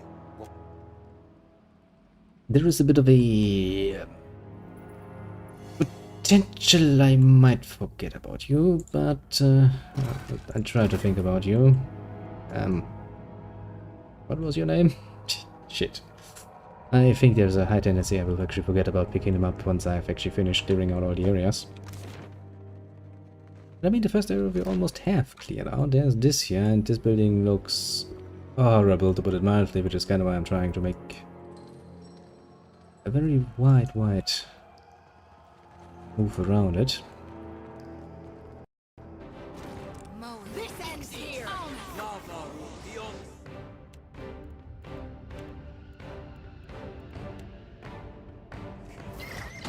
After him.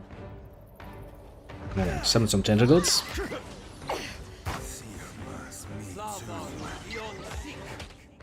Happy to oblige. That's it. And then little shorty. You shall take care of the nests. In the meantime. This ends here. Take this.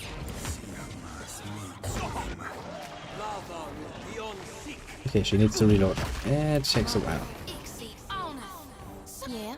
Now the main idea is, of course, when you have an enemy building that can spawn enemies, you're kind of gonna get rid of it. First and foremost. Everything else seems like a very, very dumb idea.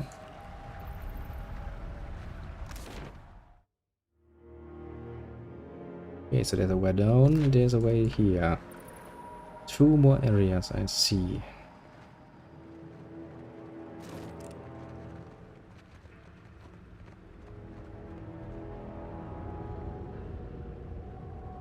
You know, I just gave you an order.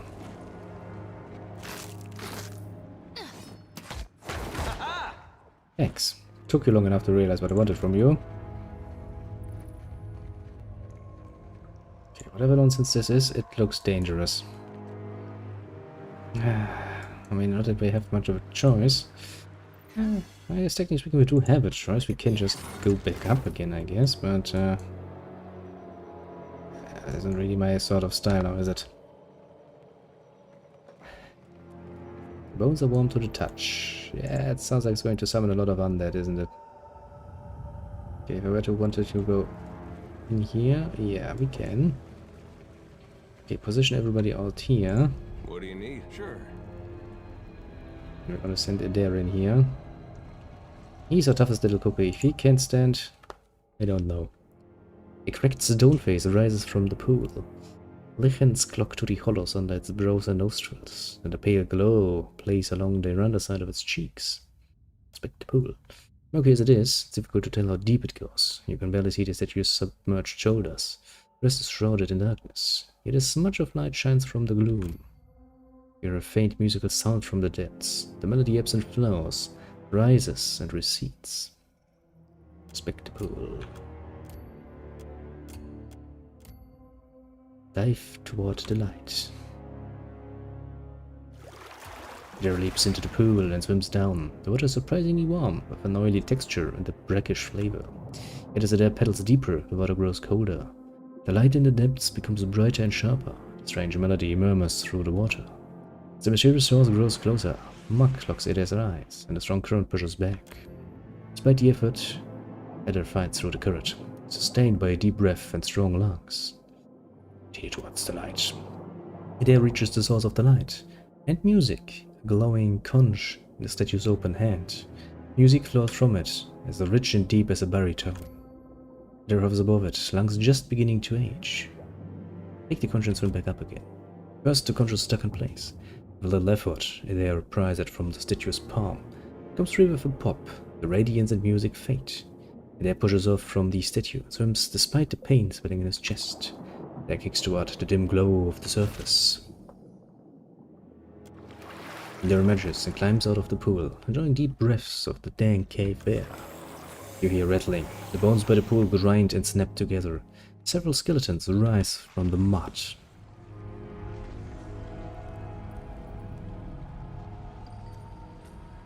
Yeah, why am I not surprised? Ready to... Let's go. Something else.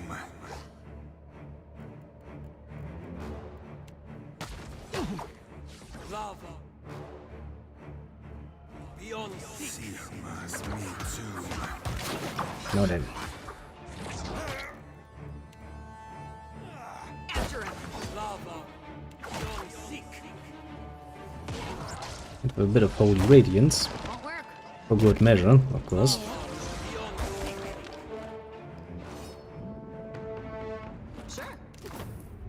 Sure thing. Okay, we have taken care of that. Ready to... Oh no, there's still skeletons back here, I suppose.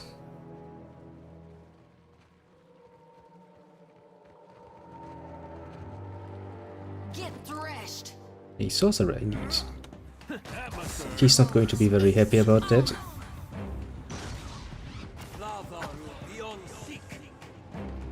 Yeah, kinda how it goes, isn't it?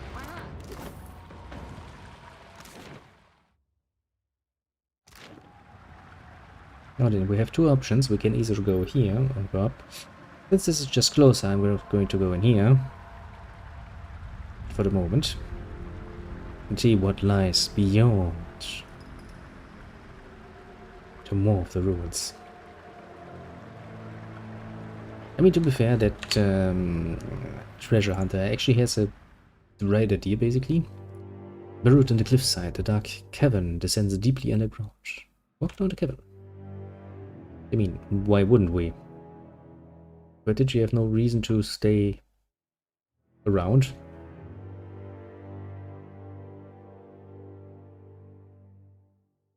So I like to think, at least.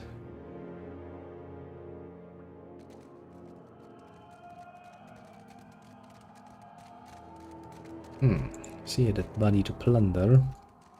The season harvest is here. Let's go. Like the season of harvest here. Yes, quite fitting. We are talking about Gracer Earth Blights here. Lava. Let's try again. Screwed. Let's do this. Yeah, kinda tough. Annoyingly tough. Not tough enough, though. This ends here. Well, they take a lot of damage, but they're not really doing much damage themselves, so I guess the deal is not too bad, actually, for me.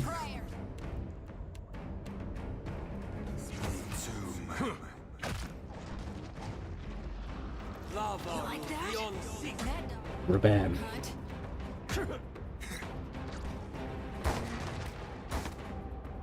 Yeah, come on, do it. Do it. I believe in you. A little crew. Part them.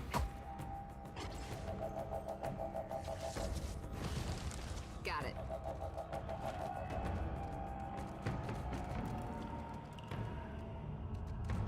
Okay. Shall remember them for being annoying.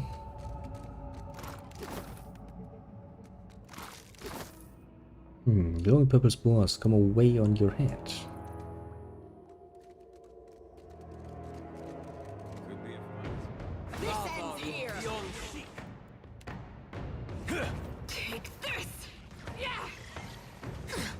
Come on, Shoshi, I believe in you. While everybody else is busy dealing with shit, Shoti deals with this.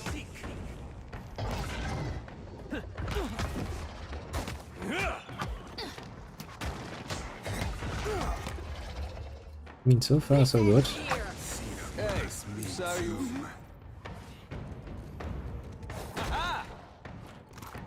Okay, dealt with that nonsense.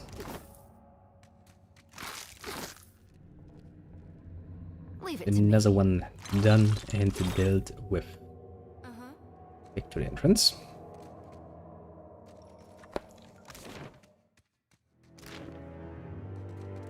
I mean, for being such a big layer, supposedly, wasn't really much in it.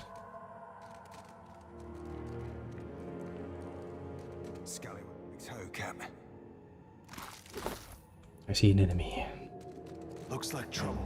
Let's go. Do we maybe have more spells left? Yes, we have. Some tentacles will make this a lot easier.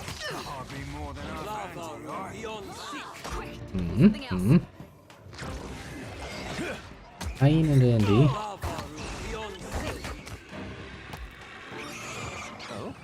Yep. As you wish.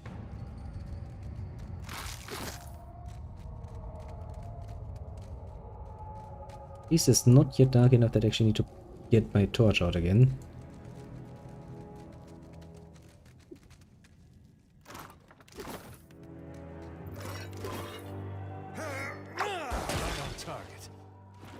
Don't know why I felt the need to destroy that. But I felt the need to destroy that.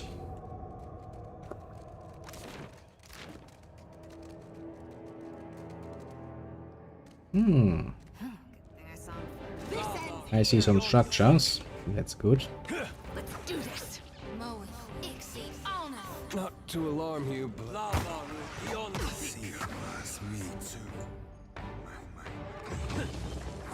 Dude, everything's like not to alarm you or anything, but there's shit going on here. Yeah, but I don't really need to worry overly much about that. Very different sort of area suddenly. But hey, at least we have not yet found anything that is overly dangerous, I guess. I mean, if you... No rush. But if you have any antidotes handy, I'd be much obliged. Don't worry, you're not made of such weak stuff that you will die from that, my friend. You have the constitution of a crucial enemy. Yeah, there's something going to rise here. This ends here. Happy to oblige.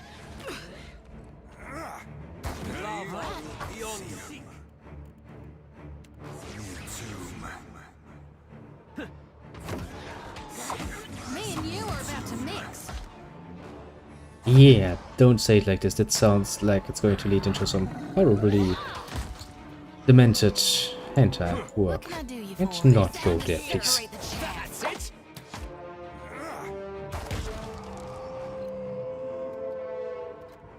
Why not?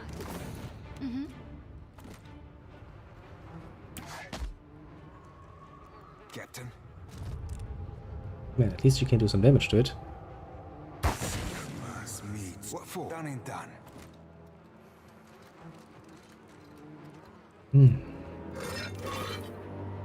What a pleasant little area.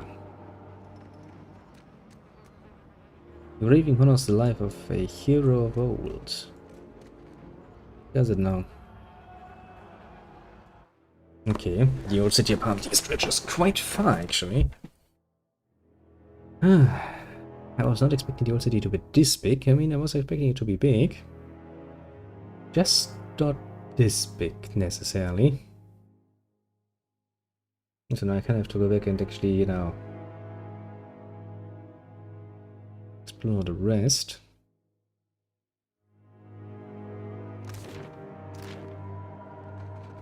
Which means loading screen, of course. Yeah. That was a mistake on my part, to be fair.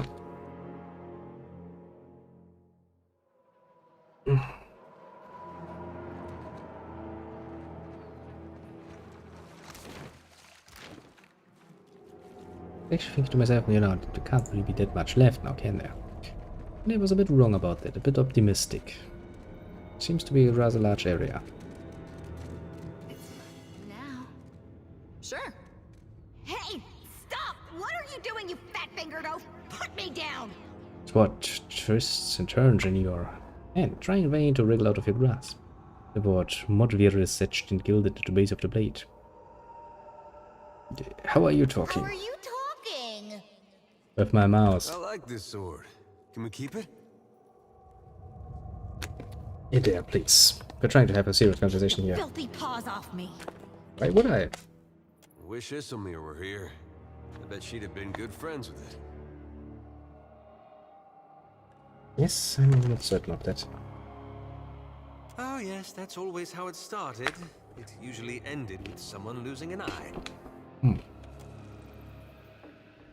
Now, if you don't mind, I'm waiting for someone very important who is definitely coming back any day now, and you won't want to be here when she does. The master animates responsible for your condition, I presume. No, that would be a man known across Aora as the Great Wizard. None of your fucking business. Have you heard of him? I'm waiting for my owner, obviously. It's really a wonder you've managed to survive to the ripe old age of whatever you are, being this stupid.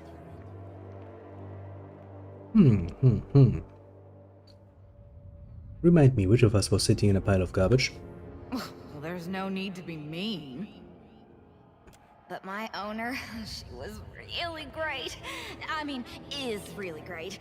Her calluses felt so good on my grip. Oh, I can do things with a sword you wouldn't believe. Show me. I'm a quick study.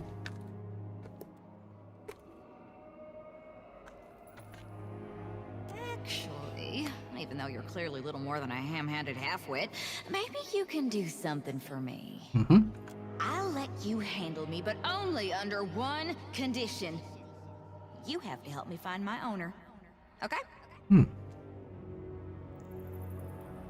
Am I supposed to wander around Aora, questioning every random swordsman I come across? What you do is your business. I don't know if I can trust you yet. You need to prove your worth to me first. And how would I do that? Well, stick me in some monsters. What the fuck else is a sword good for? Is that what you really want? I wouldn't hate it. You have the sword, testing its weight. It's a finely wrought weapon, so it has seen better days. All it needs is a bit of polishing.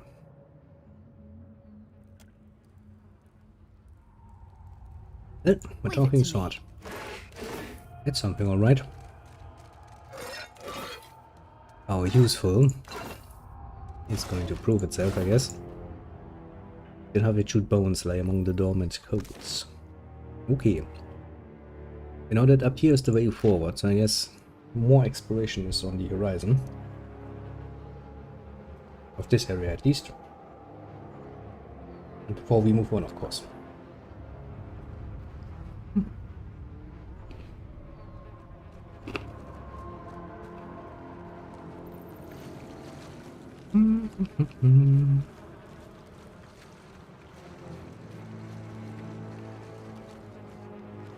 I don't be supposing we could blow it up.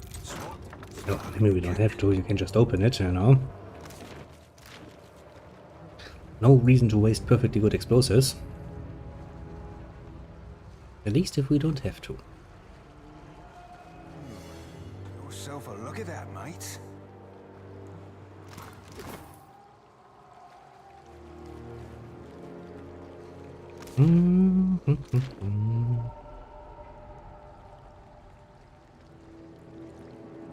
Mm-hmm. Oh, pick it up.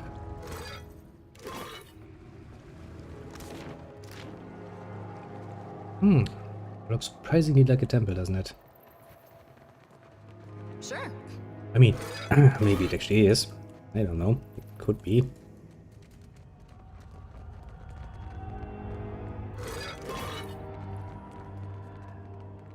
Underneath the rubble, a mural depicts two conchs rising from the waves. We'll see, and we found one already. You see?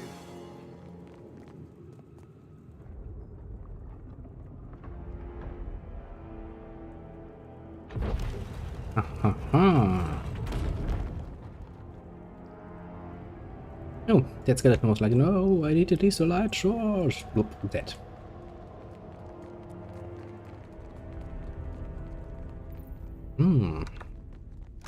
So that's the way to the Undercroft. Interesting. So we have one more area of the old city. And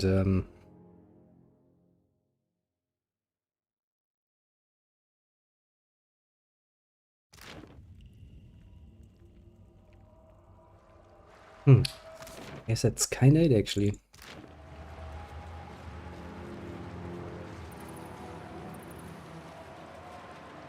Okay, doesn't seem there's a way up here.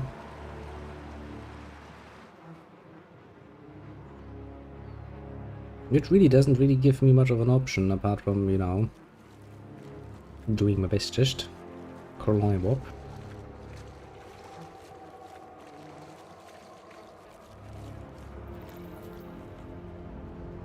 And then I guess next part of the Undercity shall be explored soonish.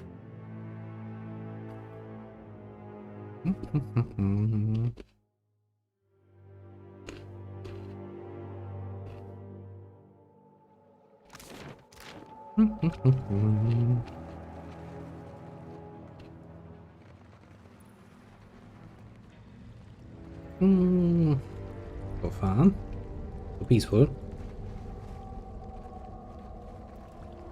Which is in of itself, I would say, a rather rare thing. Rare indeed. Along this nice area. I think I saw him first.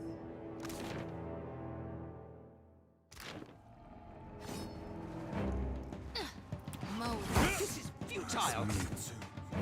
Well, a few shades, but that shouldn't really be a problem for the moment.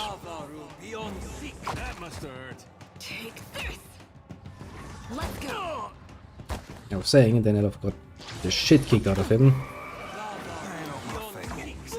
Yeah, I kinda figured he would go down at this rate.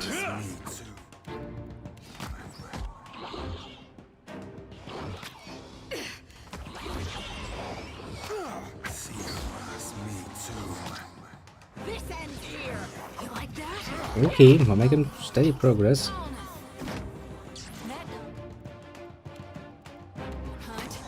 I'd be a rare tick from feeding the fishes. Don't you worry.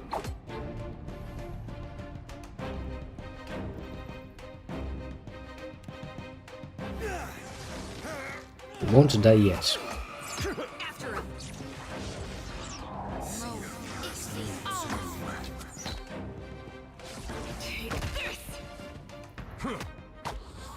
Yeah, down with that. Phew. It was actually a bit more damage than I had originally anticipated. Sure thing.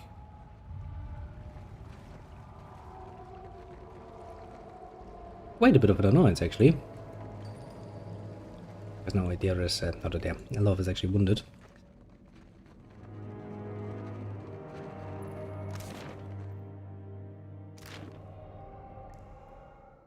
Okay, is this going to lead up again? He finds stairs carved into the cliff. They're disconcertingly narrow in some places and broken in others, but they appear to lead all the way to the top, like the path.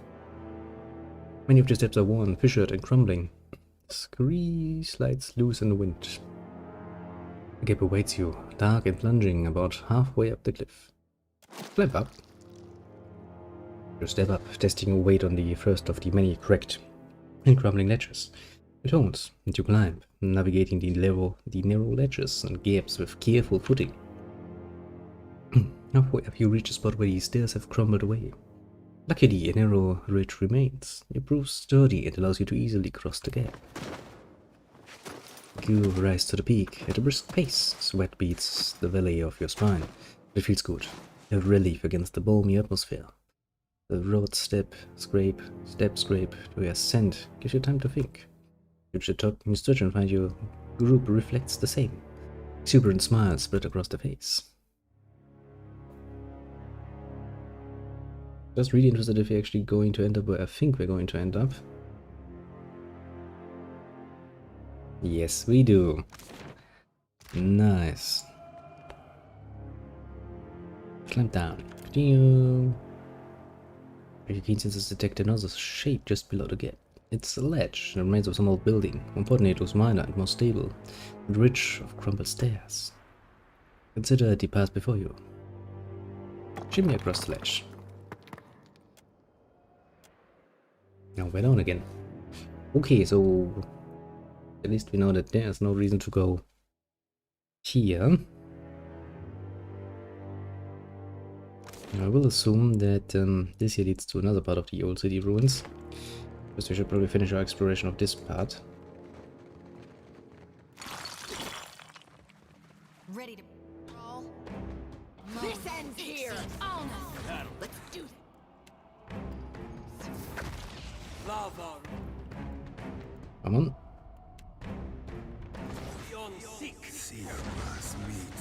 Come on, do it. I believe in you. Into the power of tentacles, at least. Happy to. All right. That's it. Time to separate the chaff. Chaff.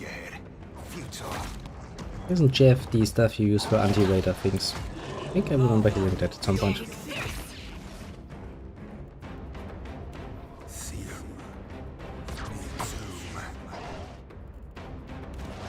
Okay, little one, use your fucking guns.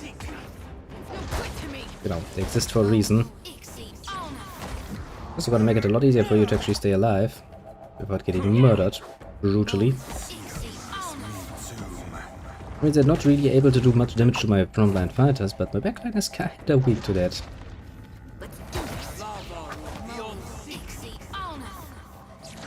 Yes, come on, do it. That's very helpful. Oh no, that was really helpful. We're almost done with this.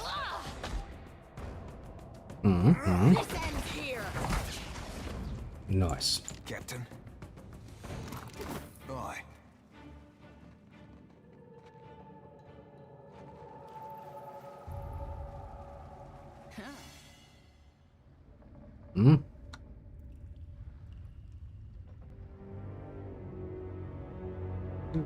I suppose to have spotted something. Look at this. Yes, there is something.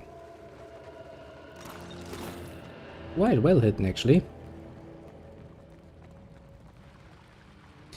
And of course, more corpses. Why am I not surprised? Oh, right. Because this is the precise area for it, isn't it? The area has proven to be a bit bigger than I had originally bargained for. I thought it would be like, you know, a short little journey. And then we'll be back up and do some other nonsense. I will admit to be somewhat wrong about that. Oh, I see a few dead rock guards. Those will rise, of course.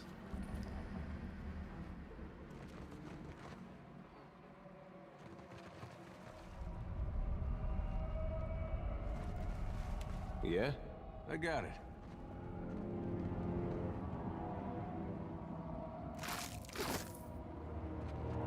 Looks like. After him. Kinda knew we would be in trouble here.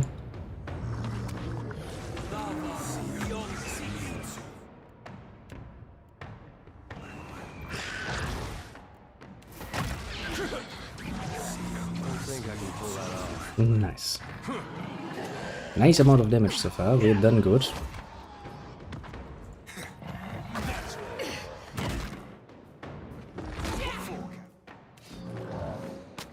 What can I do you for? Get threshed. Now, making some nice progress here, killing all of those fuckers. What can I do you for? I really would like to use this ability a few more times though.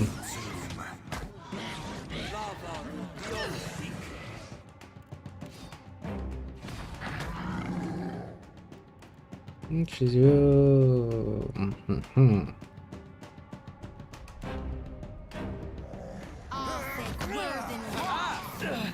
This won't do.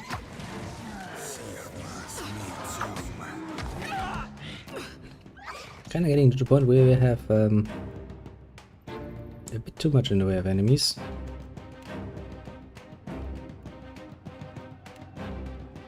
You like that? Very annoying.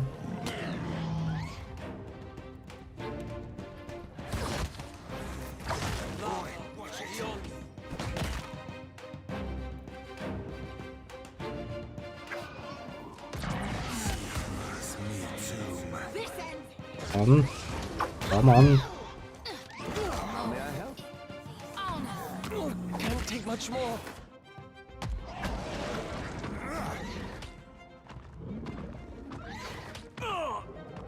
Let's do this. Quick, do something else. Why is that trick so fucking fast?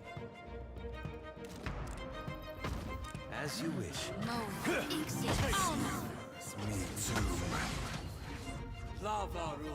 Oh, because it's actually a Rikin Horror, not just the normal.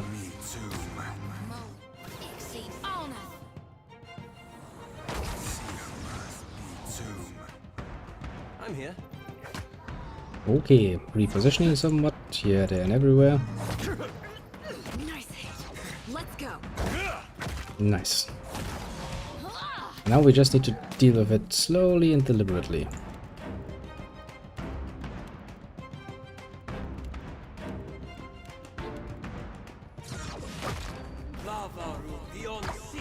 Yes, very, very well. Darkness flows and the light wanes. I'm here. I will admit, it was quite the fight. I shall. Was not expecting it to be that much of a troublesome one, but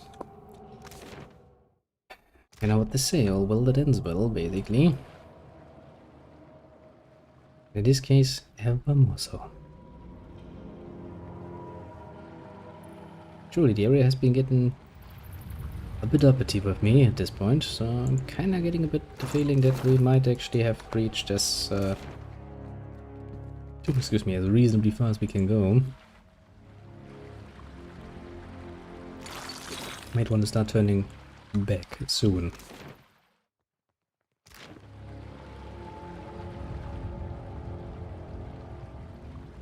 Is my basic thinking here, at least.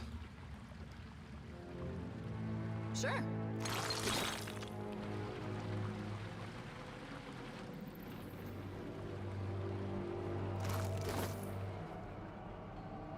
Looks like trouble.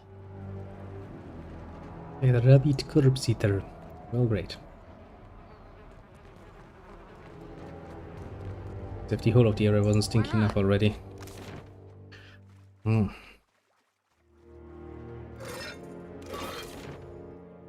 The Gullet's Falls.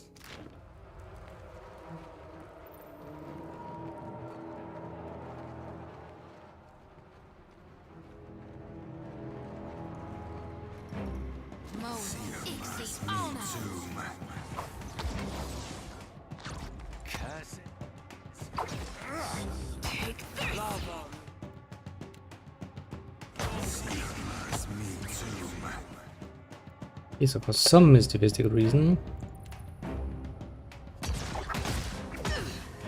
Yeah, oh yeah, they're not undead. I was like, oh, corpse eater, that means you're undead, that means this is going to work splendidly well on you, isn't it?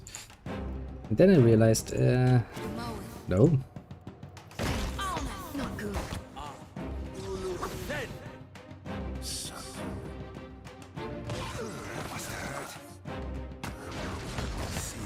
Okay, that did not work well.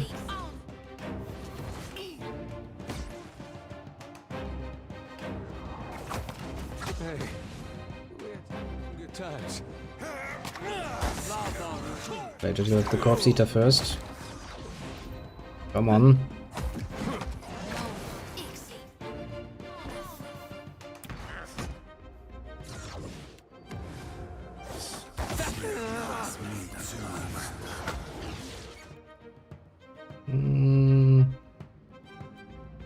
There's affliction.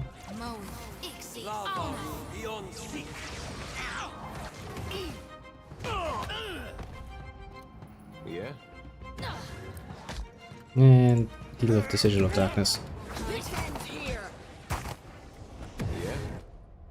Come on, deal with it. That's me you're hitting!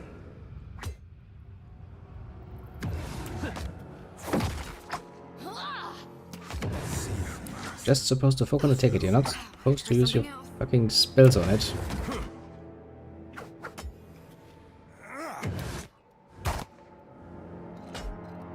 Come on, destroy it. Come on. At some point you will destroy it.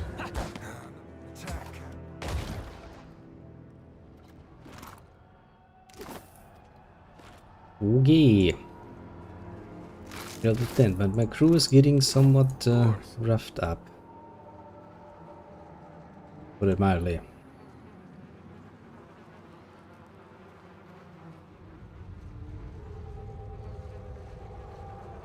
Yeah, I don't know how far you were actually supposed to be able to get back here.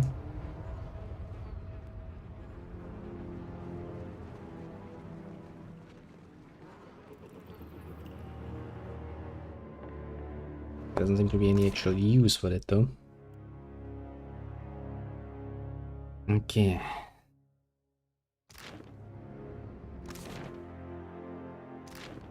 Like 2 more areas, maybe potentially on the way down here.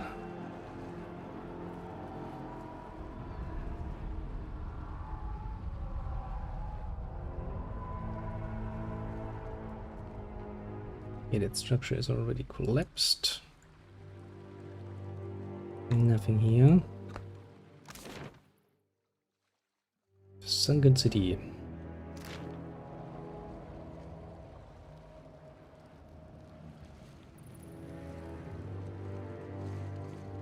Bulbous colonies of fungi soften the harsh features of this ancient Amur king. He's hurrying them.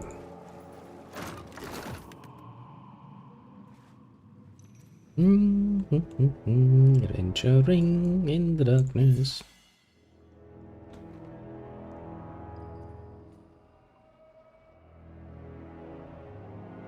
Thick jaw nonsense. Dum dum dum dum dum dum indeed.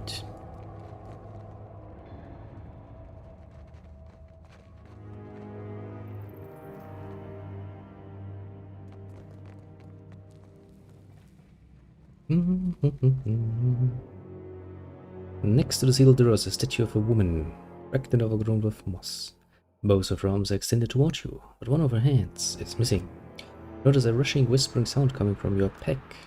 It's the cornet of depths. They sound like a gentle, crashing surf is coming from the shell. Inspect the statue. It looks like the Huna representation of Ondra. Her robes hang like sheets of water, pooling around her feet like rippling currents. You examine the spot where her missing hand should be, yet the stone of her empty sleeve feels smooth. If her sculpture had never shaped her hand there to begin with. The only hand is open, palm up, except to receive something. Let's ignore that. It might be a way forward, so place the conch in the statue's open hand. As you do, the thunderous, percussive music of a stormy sea spills out of the conch. It rises into a wordless melody that reminds you of voices heard from underwater. The song reaches its crescendo, a deeper rumble fills the air and rattles through your bones. You take the shell back as the music fades.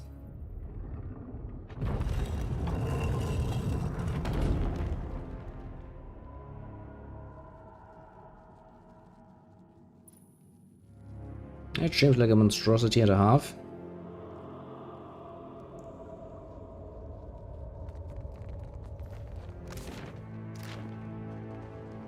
Okay, let's first finish our exploration of this particular area. Before we deal with that nonsense, I kinda would like to find a place where I can rest too, mostly because I'm not really healthy. I get fucking all.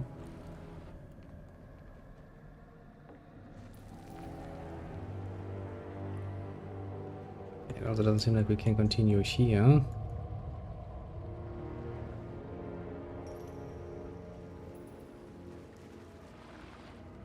Okay, I think we have all of the areas checked out. There's really are just some waterfalls, so we have this area and the old Temple of Ondra beckoning us. It's horrible, horrible, horrible tentacle monstrosities.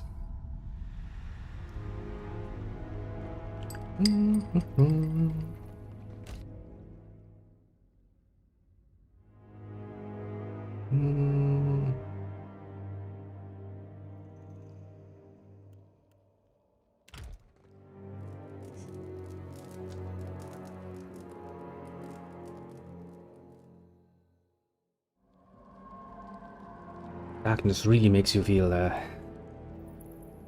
somewhat endangered.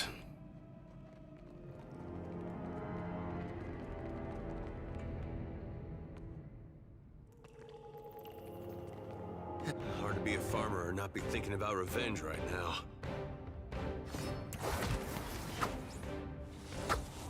Well, that looks nasty as fuck.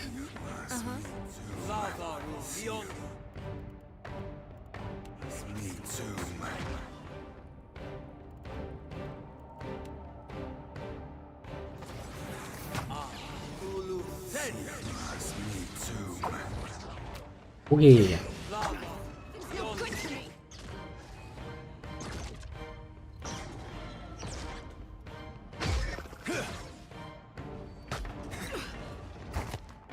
Now that we managed to get ourselves flanked.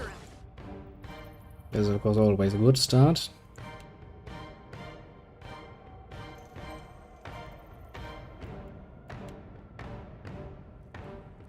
No.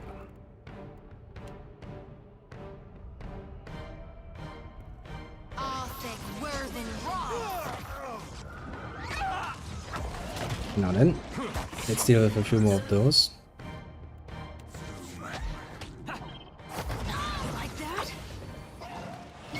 Okay, we really have to be a bit careful here because we do kind of get tripped up relatively often.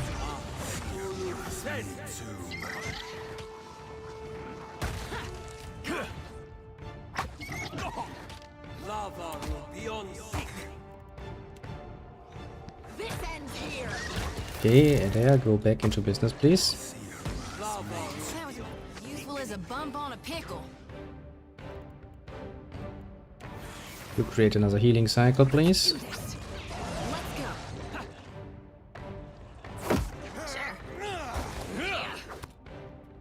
So far, so good.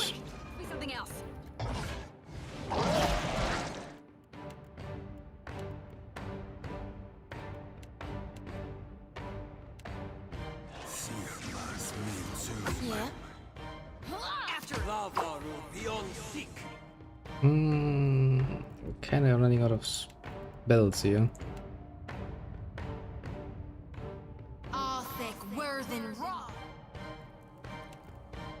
Yeah, what do we have left? Cold Slumber and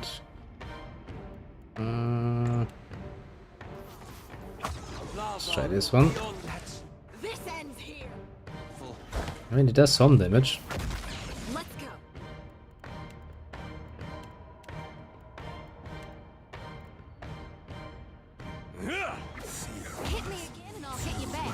Well, yes, you're supposed to be hitting it back. Look at this.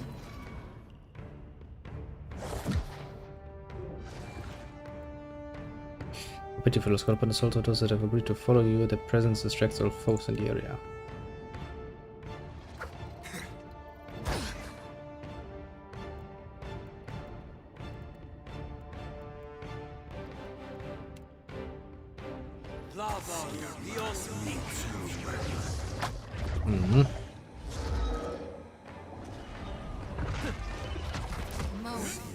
Ouch. It hurts you, bitch. That's it. This weapon's no good to me. Come on, do it. Jesus fucking Christ. That was one hell of a giant asshole. Alright. I was not expecting that. And to be quite frankly, I'm also not happy with it. Rule depicts the tempestuous water settles around the legendary city of Okazu.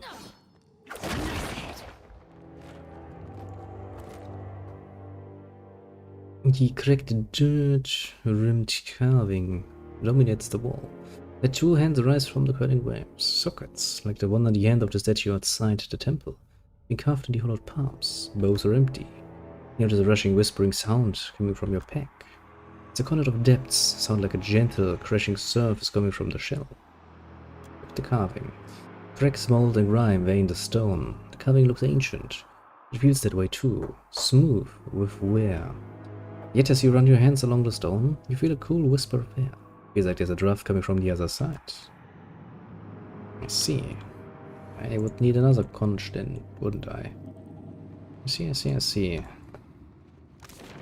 Okay, we've dealt with this area, which leaves me only with this area down here. And, yeah, then we actually have done everything we can down here. I'm assuming the second one was somewhere else. I don't really remember, but I'm assuming so.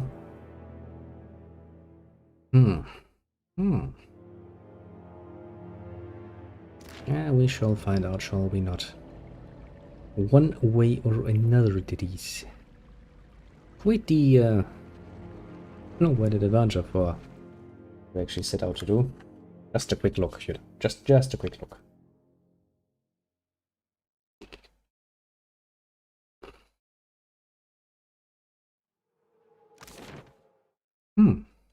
Maybe actually not. Okay, it kinda leaves me only with the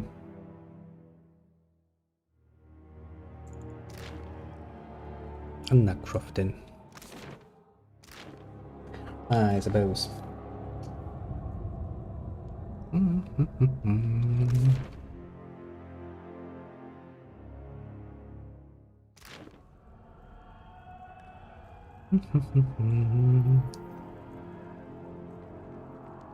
Did I manage to run into some poison apparently? The Undercroft. Dom.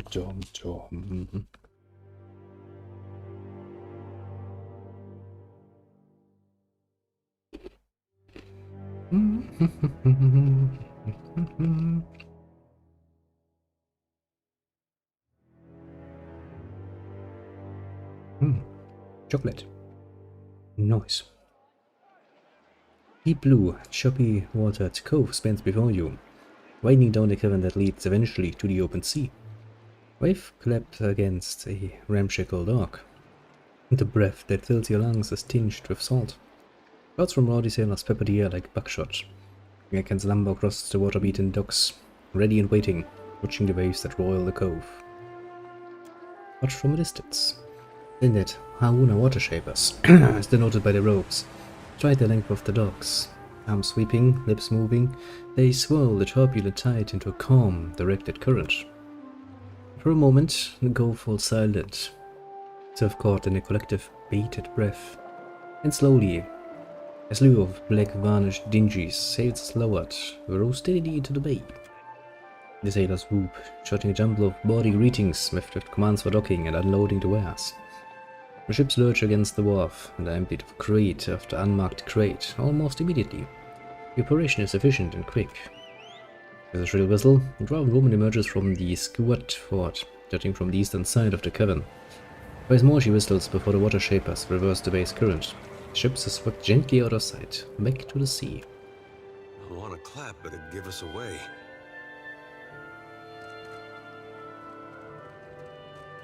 Actually there for you.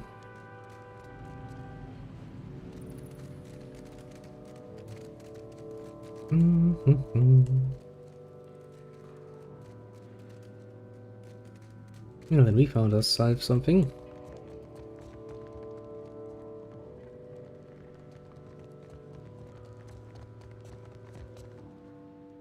The captain of the Tidebreaker stands stiff-backed before you, looming despite her lack of height.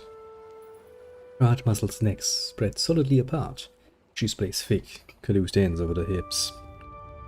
Regards you with a heavy gaze, a chin tipped high. And who, or what, do we have here?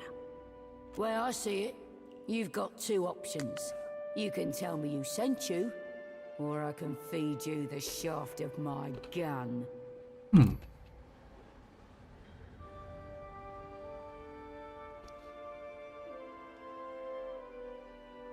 Marina's features are harsh, cutting. She is drawn up into a large braid on top of her head. Feathers and bits of bone, teeth and phalanx wrapped with ribbon, cut from tresses that gleam like red wine in the low light. They don't hope she'd follow through on her threat, or try to.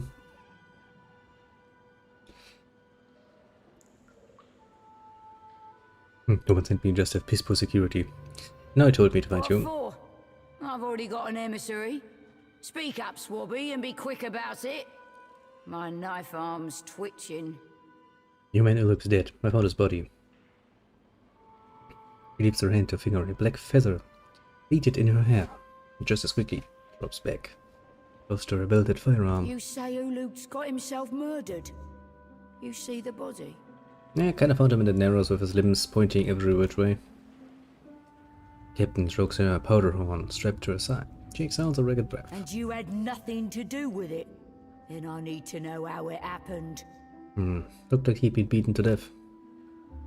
Uluk wasn't any ruffler. He didn't deserve that. Maybe so. Everyone in the gullet knows Uluk's my man.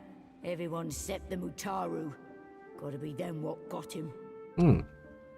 And though it pains me to say it, if the Mutaru are biting for blood, it's best if I back off. I can't be feeding the Raparu right under their noses. Can I do to ensure, potentially, your operation continues? Leave the secrecy to me. What you need to prove is that you can be trusted well enough. Say I happen to have a fella wanting for a full shipment of crude luminous Ardra, but I have no Ardra to sell. Loot me no less than 3 crates, and I'll be, let's say, better inclined to do you a favor.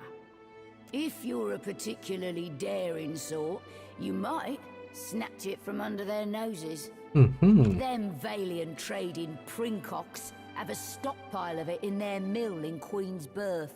I see. Otherwise, you could raid them in shallow waters as they ship it in. Now, if that doesn't tickle your fancy, there is one other that tickles mine.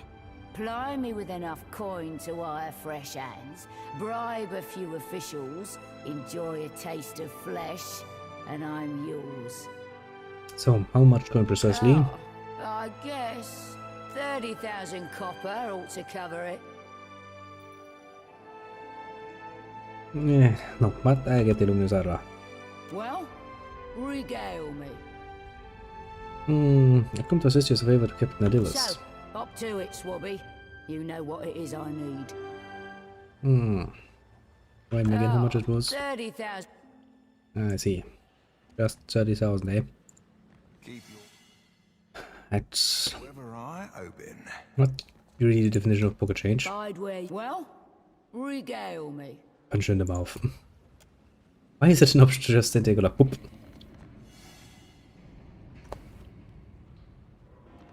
I will have seen, I assume very much rightly so, that it would not end well for me. Some mystical reason I have a strong assumption that would lead to bloodshed.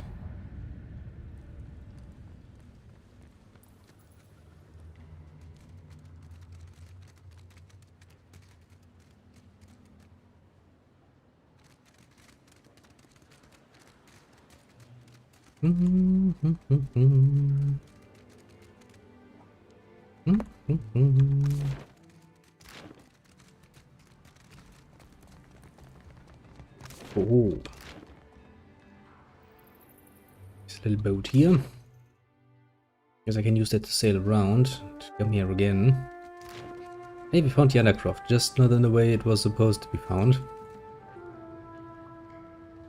Technically speaking, we were supposed to go through the Narrows and find it like that, but well, we and I took a bit of another way around. Well, I guess all well that ends when we have not yet started to murder anyone. It's good too, I suppose. for the moment, all things seem My fingers be fat and furry, good. but they're ever so easy breezy. Easy peasy, lemon squeezy. Lots of crazy lemons around here. Okay, let's not do this. Let's not steal from under the nose. I think pirates will have a bit of a problem with us doing You're that. back to see the boss. Yes, and you know she hates to keep a kid I'll waiting. be escorting you then.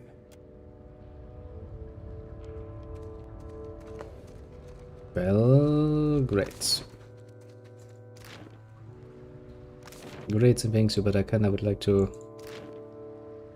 not do that.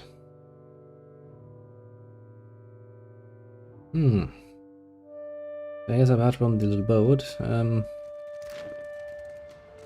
it's probably going to lead back to the ship. Long rope is suspended over the span between two docks. The rough used look means they are likely intended to help move cargo of ships. Inspect the ropes. The ropes haven't been cinched tight in some time, being a bit loose on their pulleys. A lack of tension will demand a fair bit of strength and flexibility to cross safely. Use the ropes to shimmy across the water. As your companions begin the onward hand over hand climb across the gap. Everyone reaches the opposite dock without incident.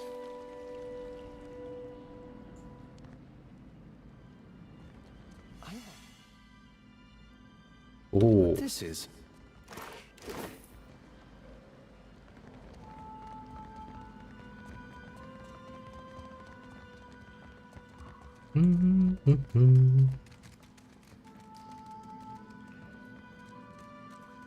Okay, this leads to the Delvers Row. I mean, the ship is just going to ship me out again. I guess we can go up to the Delvers Row. I mean, we kind of were supposed to find that place anyway.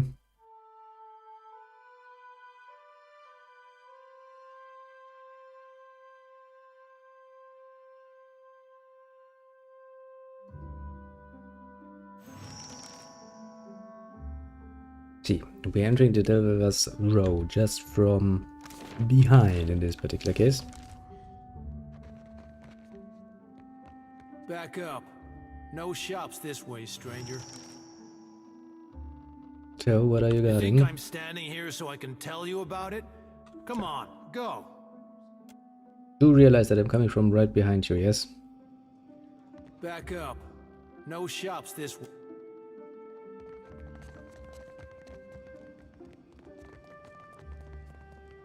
Guess he's not really willing to go through much with that threat of his. Kind of a useless bump, isn't he? Something approaches.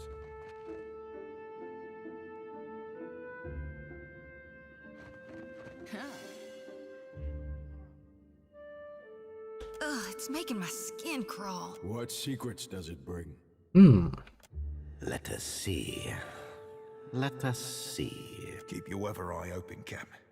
A fork probing ain't much to worry over, but I'll be a two-headed ogre if that's the only trick up them silk sleeves. What secrets do you want? Any. All. Yes, you came to Deadfire seeking knowledge, too. Let's talk instead. Why don't you ask me what you want to know? Language of tongues is a dull, tedious thing. Why ask when you can see for yourself? Because that's not nice. A watcher, the deerwood, the untamed wilds of the living lands. Yes, and I don't want you in my head. We wish to only see. I don't trust this creature. At all. What are you doing in the gullet? We dig. There are many mines here with many secrets. Many depths with even more. A city under a city. Another in the ruins. It teems with young secrets, rivalries, and betrayals. We seek the older secrets, buried deeper and carved on weathered stone. Your friends, the broken down creatures of this place, they know the old secrets. They know, but they do not tell me. Will you tell me a secret? Not when you have been such a miser with your own. Very well. I need supplies.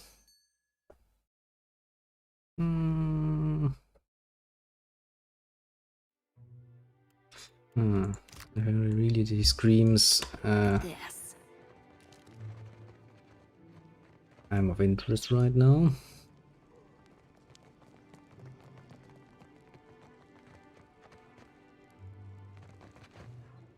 Grizzled old Amur woman. Looks like she's been left in the sun to dry. Skin is so worn and weathered, it's hard to tell her wrinkles from her scars. You need a blade or a bludgeon or some sturdy armor.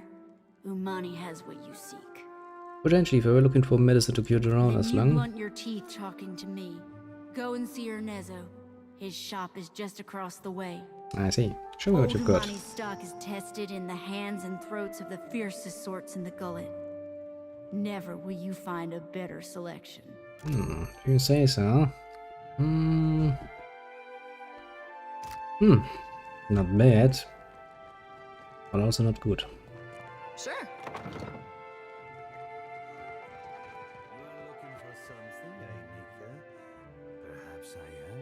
Ernezzo has not seen you before. You must be new. New or very good at disguises. Busy just through half-moon spectacles. His face is hidden behind a thick, well-groomed beard. His eyes constantly dart between you and the doorway. Ah, but you are the one the Roparos speak of. They are most fond of you, but not so discreet. But how did you hear about this place? Wait, no. Do not tell me. Sometimes it is better not to know. Indeed. There is something I can get for you, yes? Tell me quietly. But you know what the Spindleman. It is a dangerous pest. When it dug its lair, it did not even ask permission of their... of the boss. Do varmints normally do that? Get permission from your boss? In this particular part of city, I'm pretty sure the vermin do that. They say it is a mind reader. We in Delves Row are simple folk. Quiet folk. It does not do to have a mind reader nosing among us. You understand me, yes? Of course. What do we have in supplies then? There is something I can get for you, yes? Medicine for that? I hope you are not ill. But never mind. If the Mataruk but Drowner's lung is very... The cure is not cheap.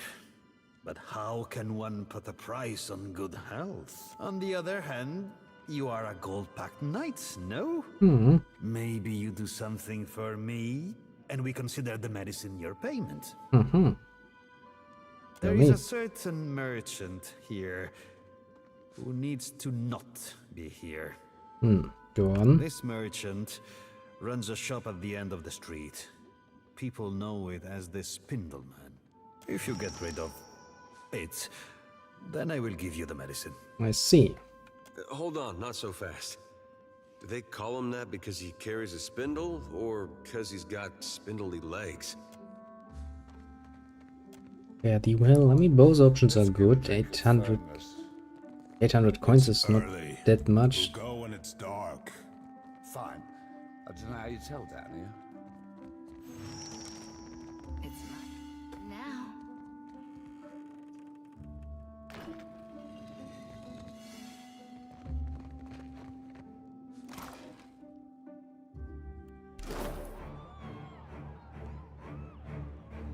Suddenly it's like roop, roop, roop, roop. Everybody goes into attack mode.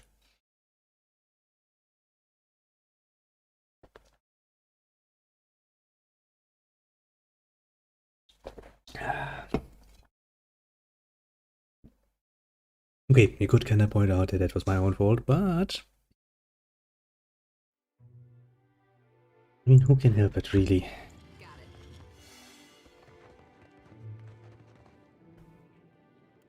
Hey. Well, as long as I don't get caught.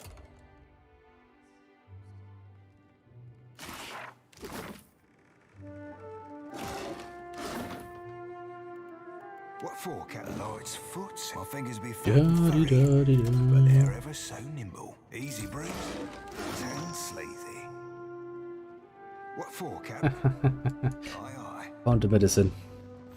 The most easiest way. Just by going in. Looking for something to sharpen the senses, to help you leave your sorrows behind? I got what you need. Yeah, well, let me see then. You do have a nice assortment of drugs.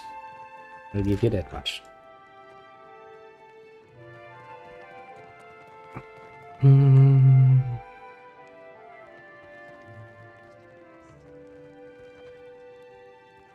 I still kind of want to get rid of the Benjamin, maybe. One woman stands over a table laden with herbs and spices. She mixes them without looking at her work, pausing now and then to raise a spring or a vial to her nose. You realize she's blind. It's the smell of cardamom that drew you, no? Or perhaps the sting of fresh pepper. Or maybe you seek something with a stronger bite. What do you sell? Food, of course, and supplies for the road. Though most here come to me for poisons and venoms. I have plenty. Though, if you're buying poison and ailment, mind you store them separate. Yes, that seems pretty obvious. Woman must think me an idiot. Well, I got the medicine.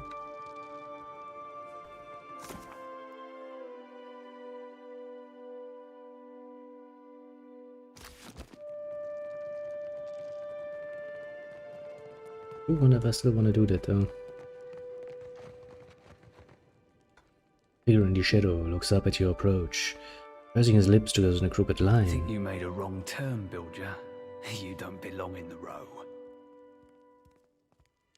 Actually, the smell of this shit reminds me of home.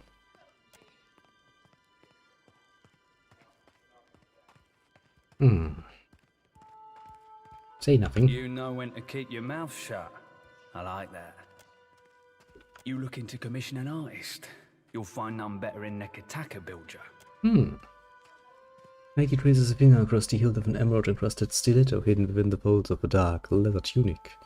Their eyes seem to dance in the magical light as the gemstone pulses with caustic glow.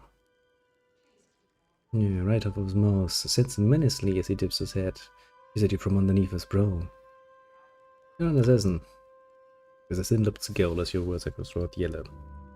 What sort of payment do you require for your Depends services? on the craftsmanship required.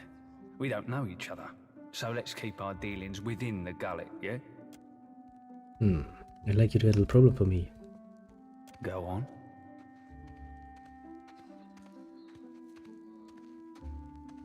Never mind. Let's speak of other matters. I'm pretty sure I can take care of my own measures.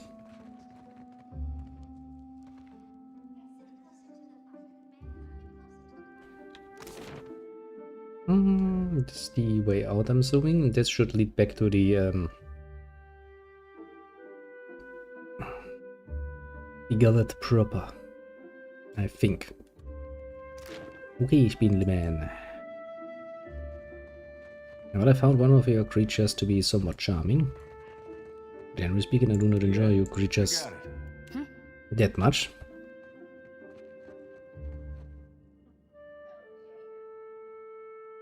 Your snooping has upset some of your neighbors. His is a small mind, with small concerns. What do you care for him? The visitor drops a mind like a toy it has grown bored with. It turns its attention to yours.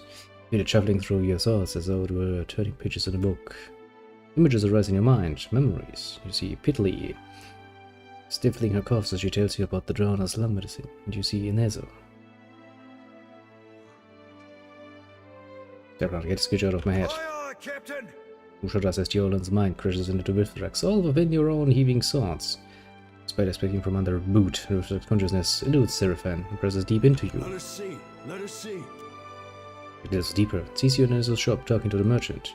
You ask about the drowner lungs medicine, and Inezo begins to answer. Withrax chitters with interest. Get out of my fucking head. Continues pushing into your memory, gentle but determined. Conversation with Inezo plays out. Tells you about his spindleman and offers the medicine to you in exchange for killing him. Portuguese is out of your mind. What is your business with the cellar woman? Cellar woman. The one who calls herself Ernesto. It's Ernesto with these. What is this droning sound? You have a fly in your teeth? Ernesto is a man. As you say, we discern no difference. Well, he wants me kinda to kill you in exchange for rare medicine. Yes, this Ernesto speaks little to us. But as long as her assassins are so transparent... Aye, that's us. Clear as an empty glass. But now this is not a secret.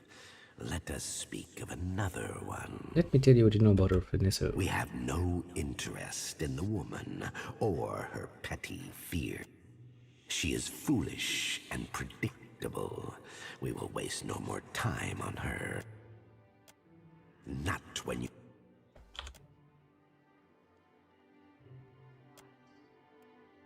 Can I not kill you now? Huh? Okay, make a quick save. What did they ever do to you?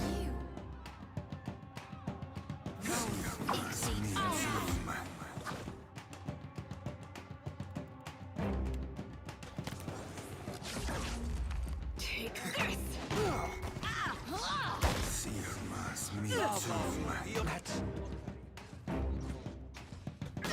Sorry, friend. That'd be kinda annoying. We'll say that much. Come on, do it.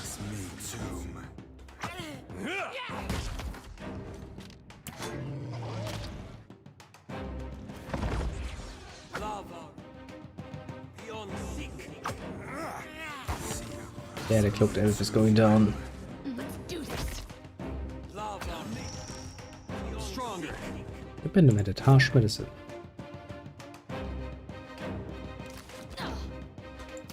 Ahoy. Only takes a finger to blow her away. Let's go. That's it. Free loot. Also, I really didn't like the way he, you know, dealt with things. Yeah. Kinda figured I could get some nice shit out of this. Also, do not forget, once you hire a gold packed knight, he tends to be...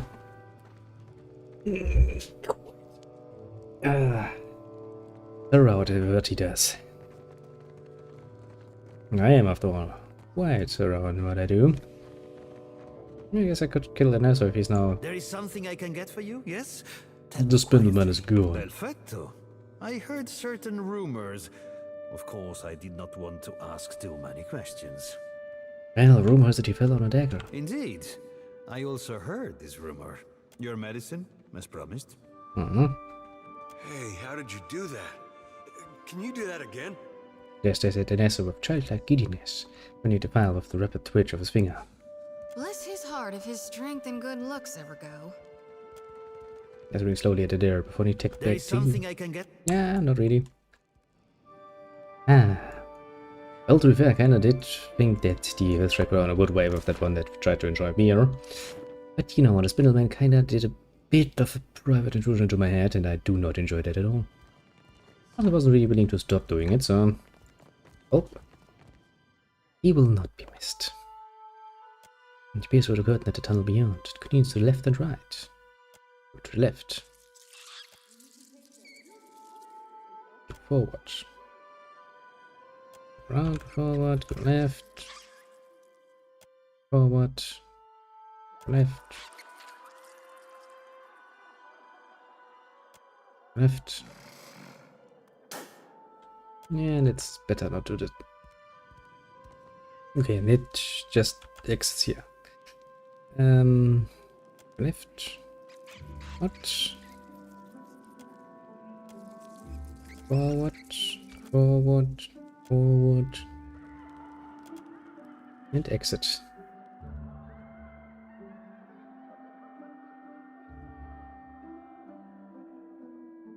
And will you look at that? We actually made it out. Jesus Christ, that was one hell of a long journey through the darkness. I'm actually somewhat pleased to see some light. Very pleased indeed.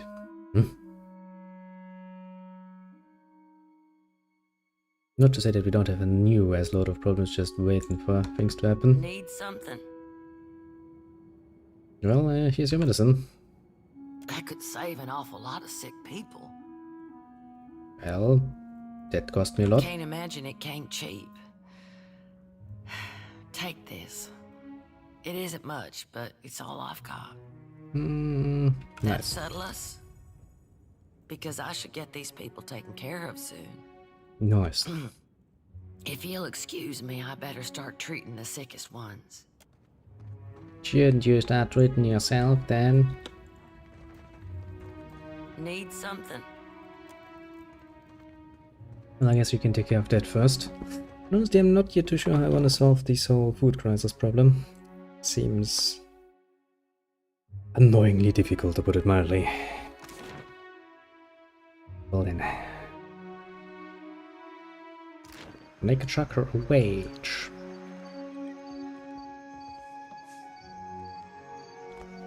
Well, that's all my idea was. You've caught the eye of someone important. And that's all. If you're interested in making good pay and a good friend, head to the narrows at the western end of the gullet. Once you reach the alleys, go right and right again as soon as you can. Then, follow the bend to the left. The bullies guarding the door have a weakness for chewing Svev. You can follow their trail. Tell them Dario sent for you. And remember your manners.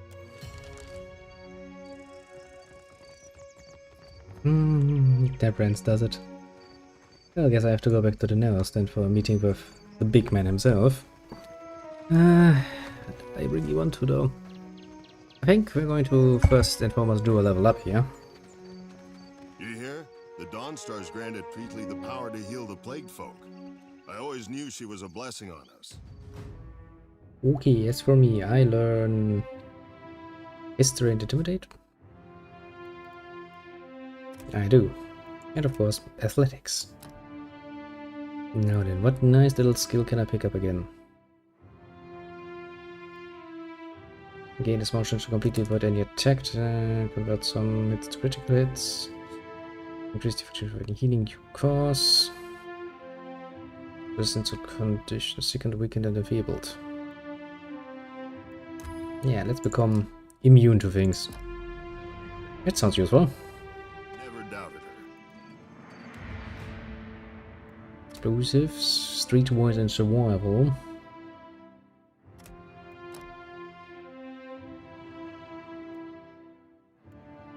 Spirit reflection increases his reflection. Might affliction, standard dazed and stuff.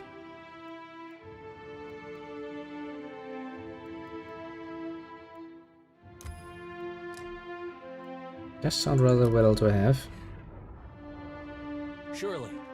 Damn it, I don't like smoking a pipe, you make me want to smoke my own.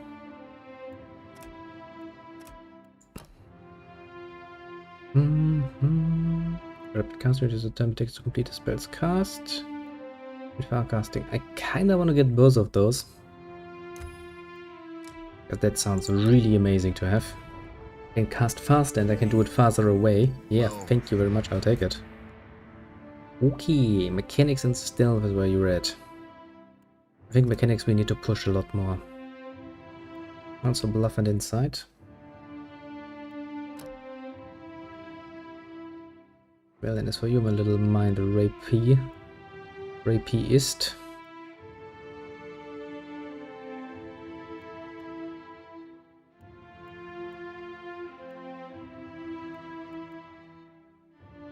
Looks to reserve strike, stunning an enemy whenever the target suffers a will defense, rapid casting, greater focus, summoning. Jeff is able to use the echoes of time to drive home strikes from the weapons, increasing their penetration.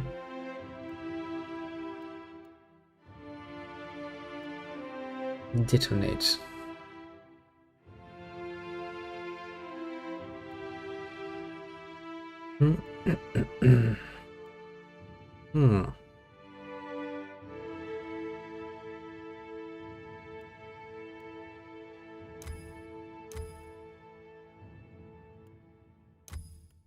And let's take hammering swords. For the moment it is. Shall not be the end of it all.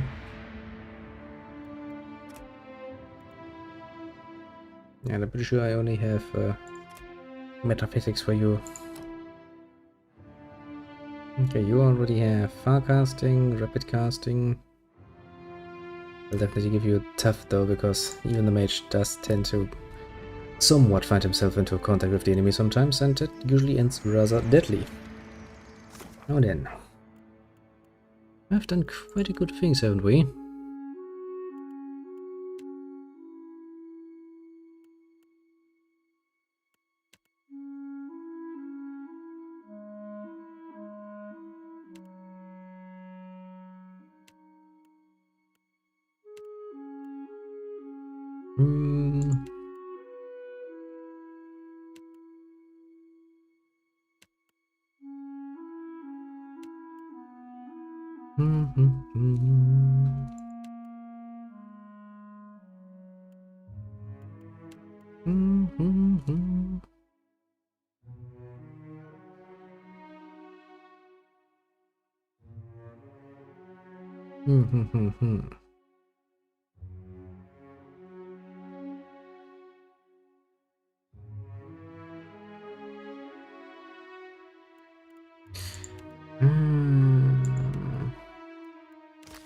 Well, I'm assuming he has probably hidden it somewhere here, so maybe we can actually take the money and get it to her so she can actually look for herself for a boat. Because I really don't want to get involved with the another gold pact knight's business, basically. That would be kinda Yourself a look at that, mate. unfitting, wouldn't it be? I mean, it is 600 coins.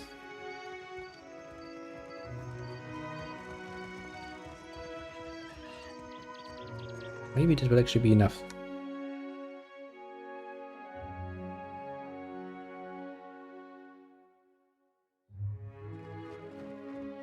My village was not like this. Why does Queen Onikaza not send the foreigners away? I found Butero in the old city. He's dead. Of course. I only hoped. It is no matter. Thank you for telling me. Did you know Butero was working for criminals? Of course not. He worked on the docks. I'm sure of it. I'm a watcher, bitch. I read the memory in the soul. For what do you torment me? He was a good man. The Overseer looks for a reason to toss us below too. Such talk will bring him to our doorstep. Well, I found the money, but already take it. That much copper would only bring suspicion. Besides, maybe Suduza will accept it in exchange for passage. Woman, I was trying to avoid getting involved in that.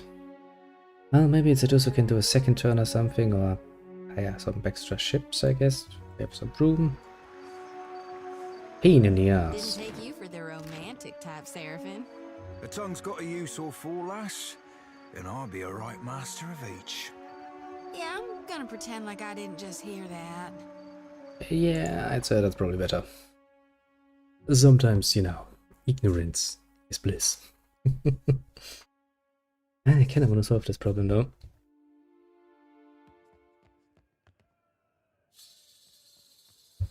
Ah, well, as usual, you know. Kinda want all of the nice things. With me? We had a little in the passage out of the city. Do. The passenger quarters have been reserved by a dwarf named... Why do you bring this to me? You're a merchant, though. I'll pay you to take them. I can take 3 more in the hold, and no more. Orin and his crew have reserved the berths. That is assuming you have the coin. The general's small. Surely you can take I'll more. already have to abandon crates of cargo to make room for these 3. Plus, the food and water they require. You know what? Fair is Send fair. them to me. The sooner we leave, the better.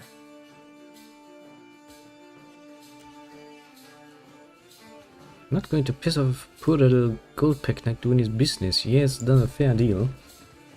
The captain is supposed to keep your word.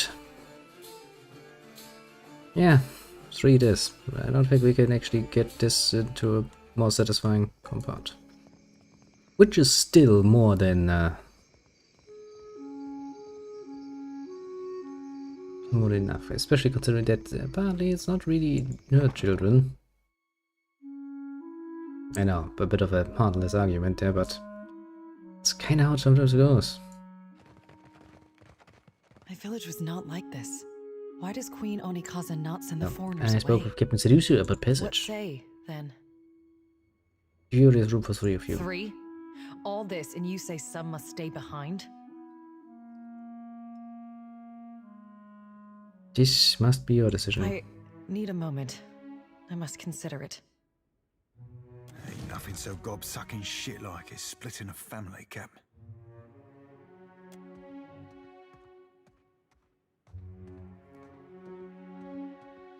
It might be.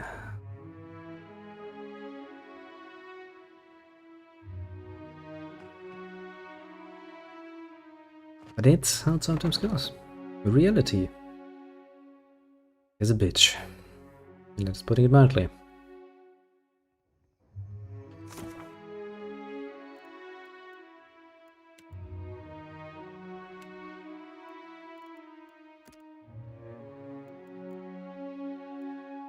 Yeah, which one was it? And troopers and initiatives. We must prepare the children for their immediate departure. Yes. So, I have this quest done too, which only really leaves finding the mysterious man. Did right leaving the gullet. She went and did what she needed. I don't disagree. But the little waifs, how are they to make on? You know, maybe some of you actually would take care of them. Just sitting there. Do look like I don't want it to be my problem, but if it's about, you know, judging somebody most harshly for what they are doing, yep. Well then, I think, yeah, this was satisfying for a Friday one. I shall bid you adieu for the moment. Have a good one and all of that, and I shall be back tomorrow, of course. Maybe even in a double format, kinda depends on how good things go, but if not, you will see me in the evening. I don't want to play some more Yakuza, and now it's getting kinda a bit out of hand for the moment, but it's just that much of an enjoyable game. What can I say? Even I have my days like that, I suppose. Excuse me. But yeah, this was fun. Actually, I do like it. This gives me a nice big area, the city, where we can explore and do stuff, and that keeps me interested. I mean, of course, I'm also somewhat itching to get back out at sea and do some things, but maybe we can actually get some nice money together so we can buy a big ship, like a galleon or something. That would be awesome. And yeah, see what's coming then. But yes, for the moment, let me once again say thank you for everyone that came along. As for easily nimble ones, we have none for the moment. Which means all the more lurking ones do feel appreciated. Pat yourself on the shoulder. Yes, yes, you have done well indeed. And of course, feel free to drop by again. And yeah, yes, bye bye.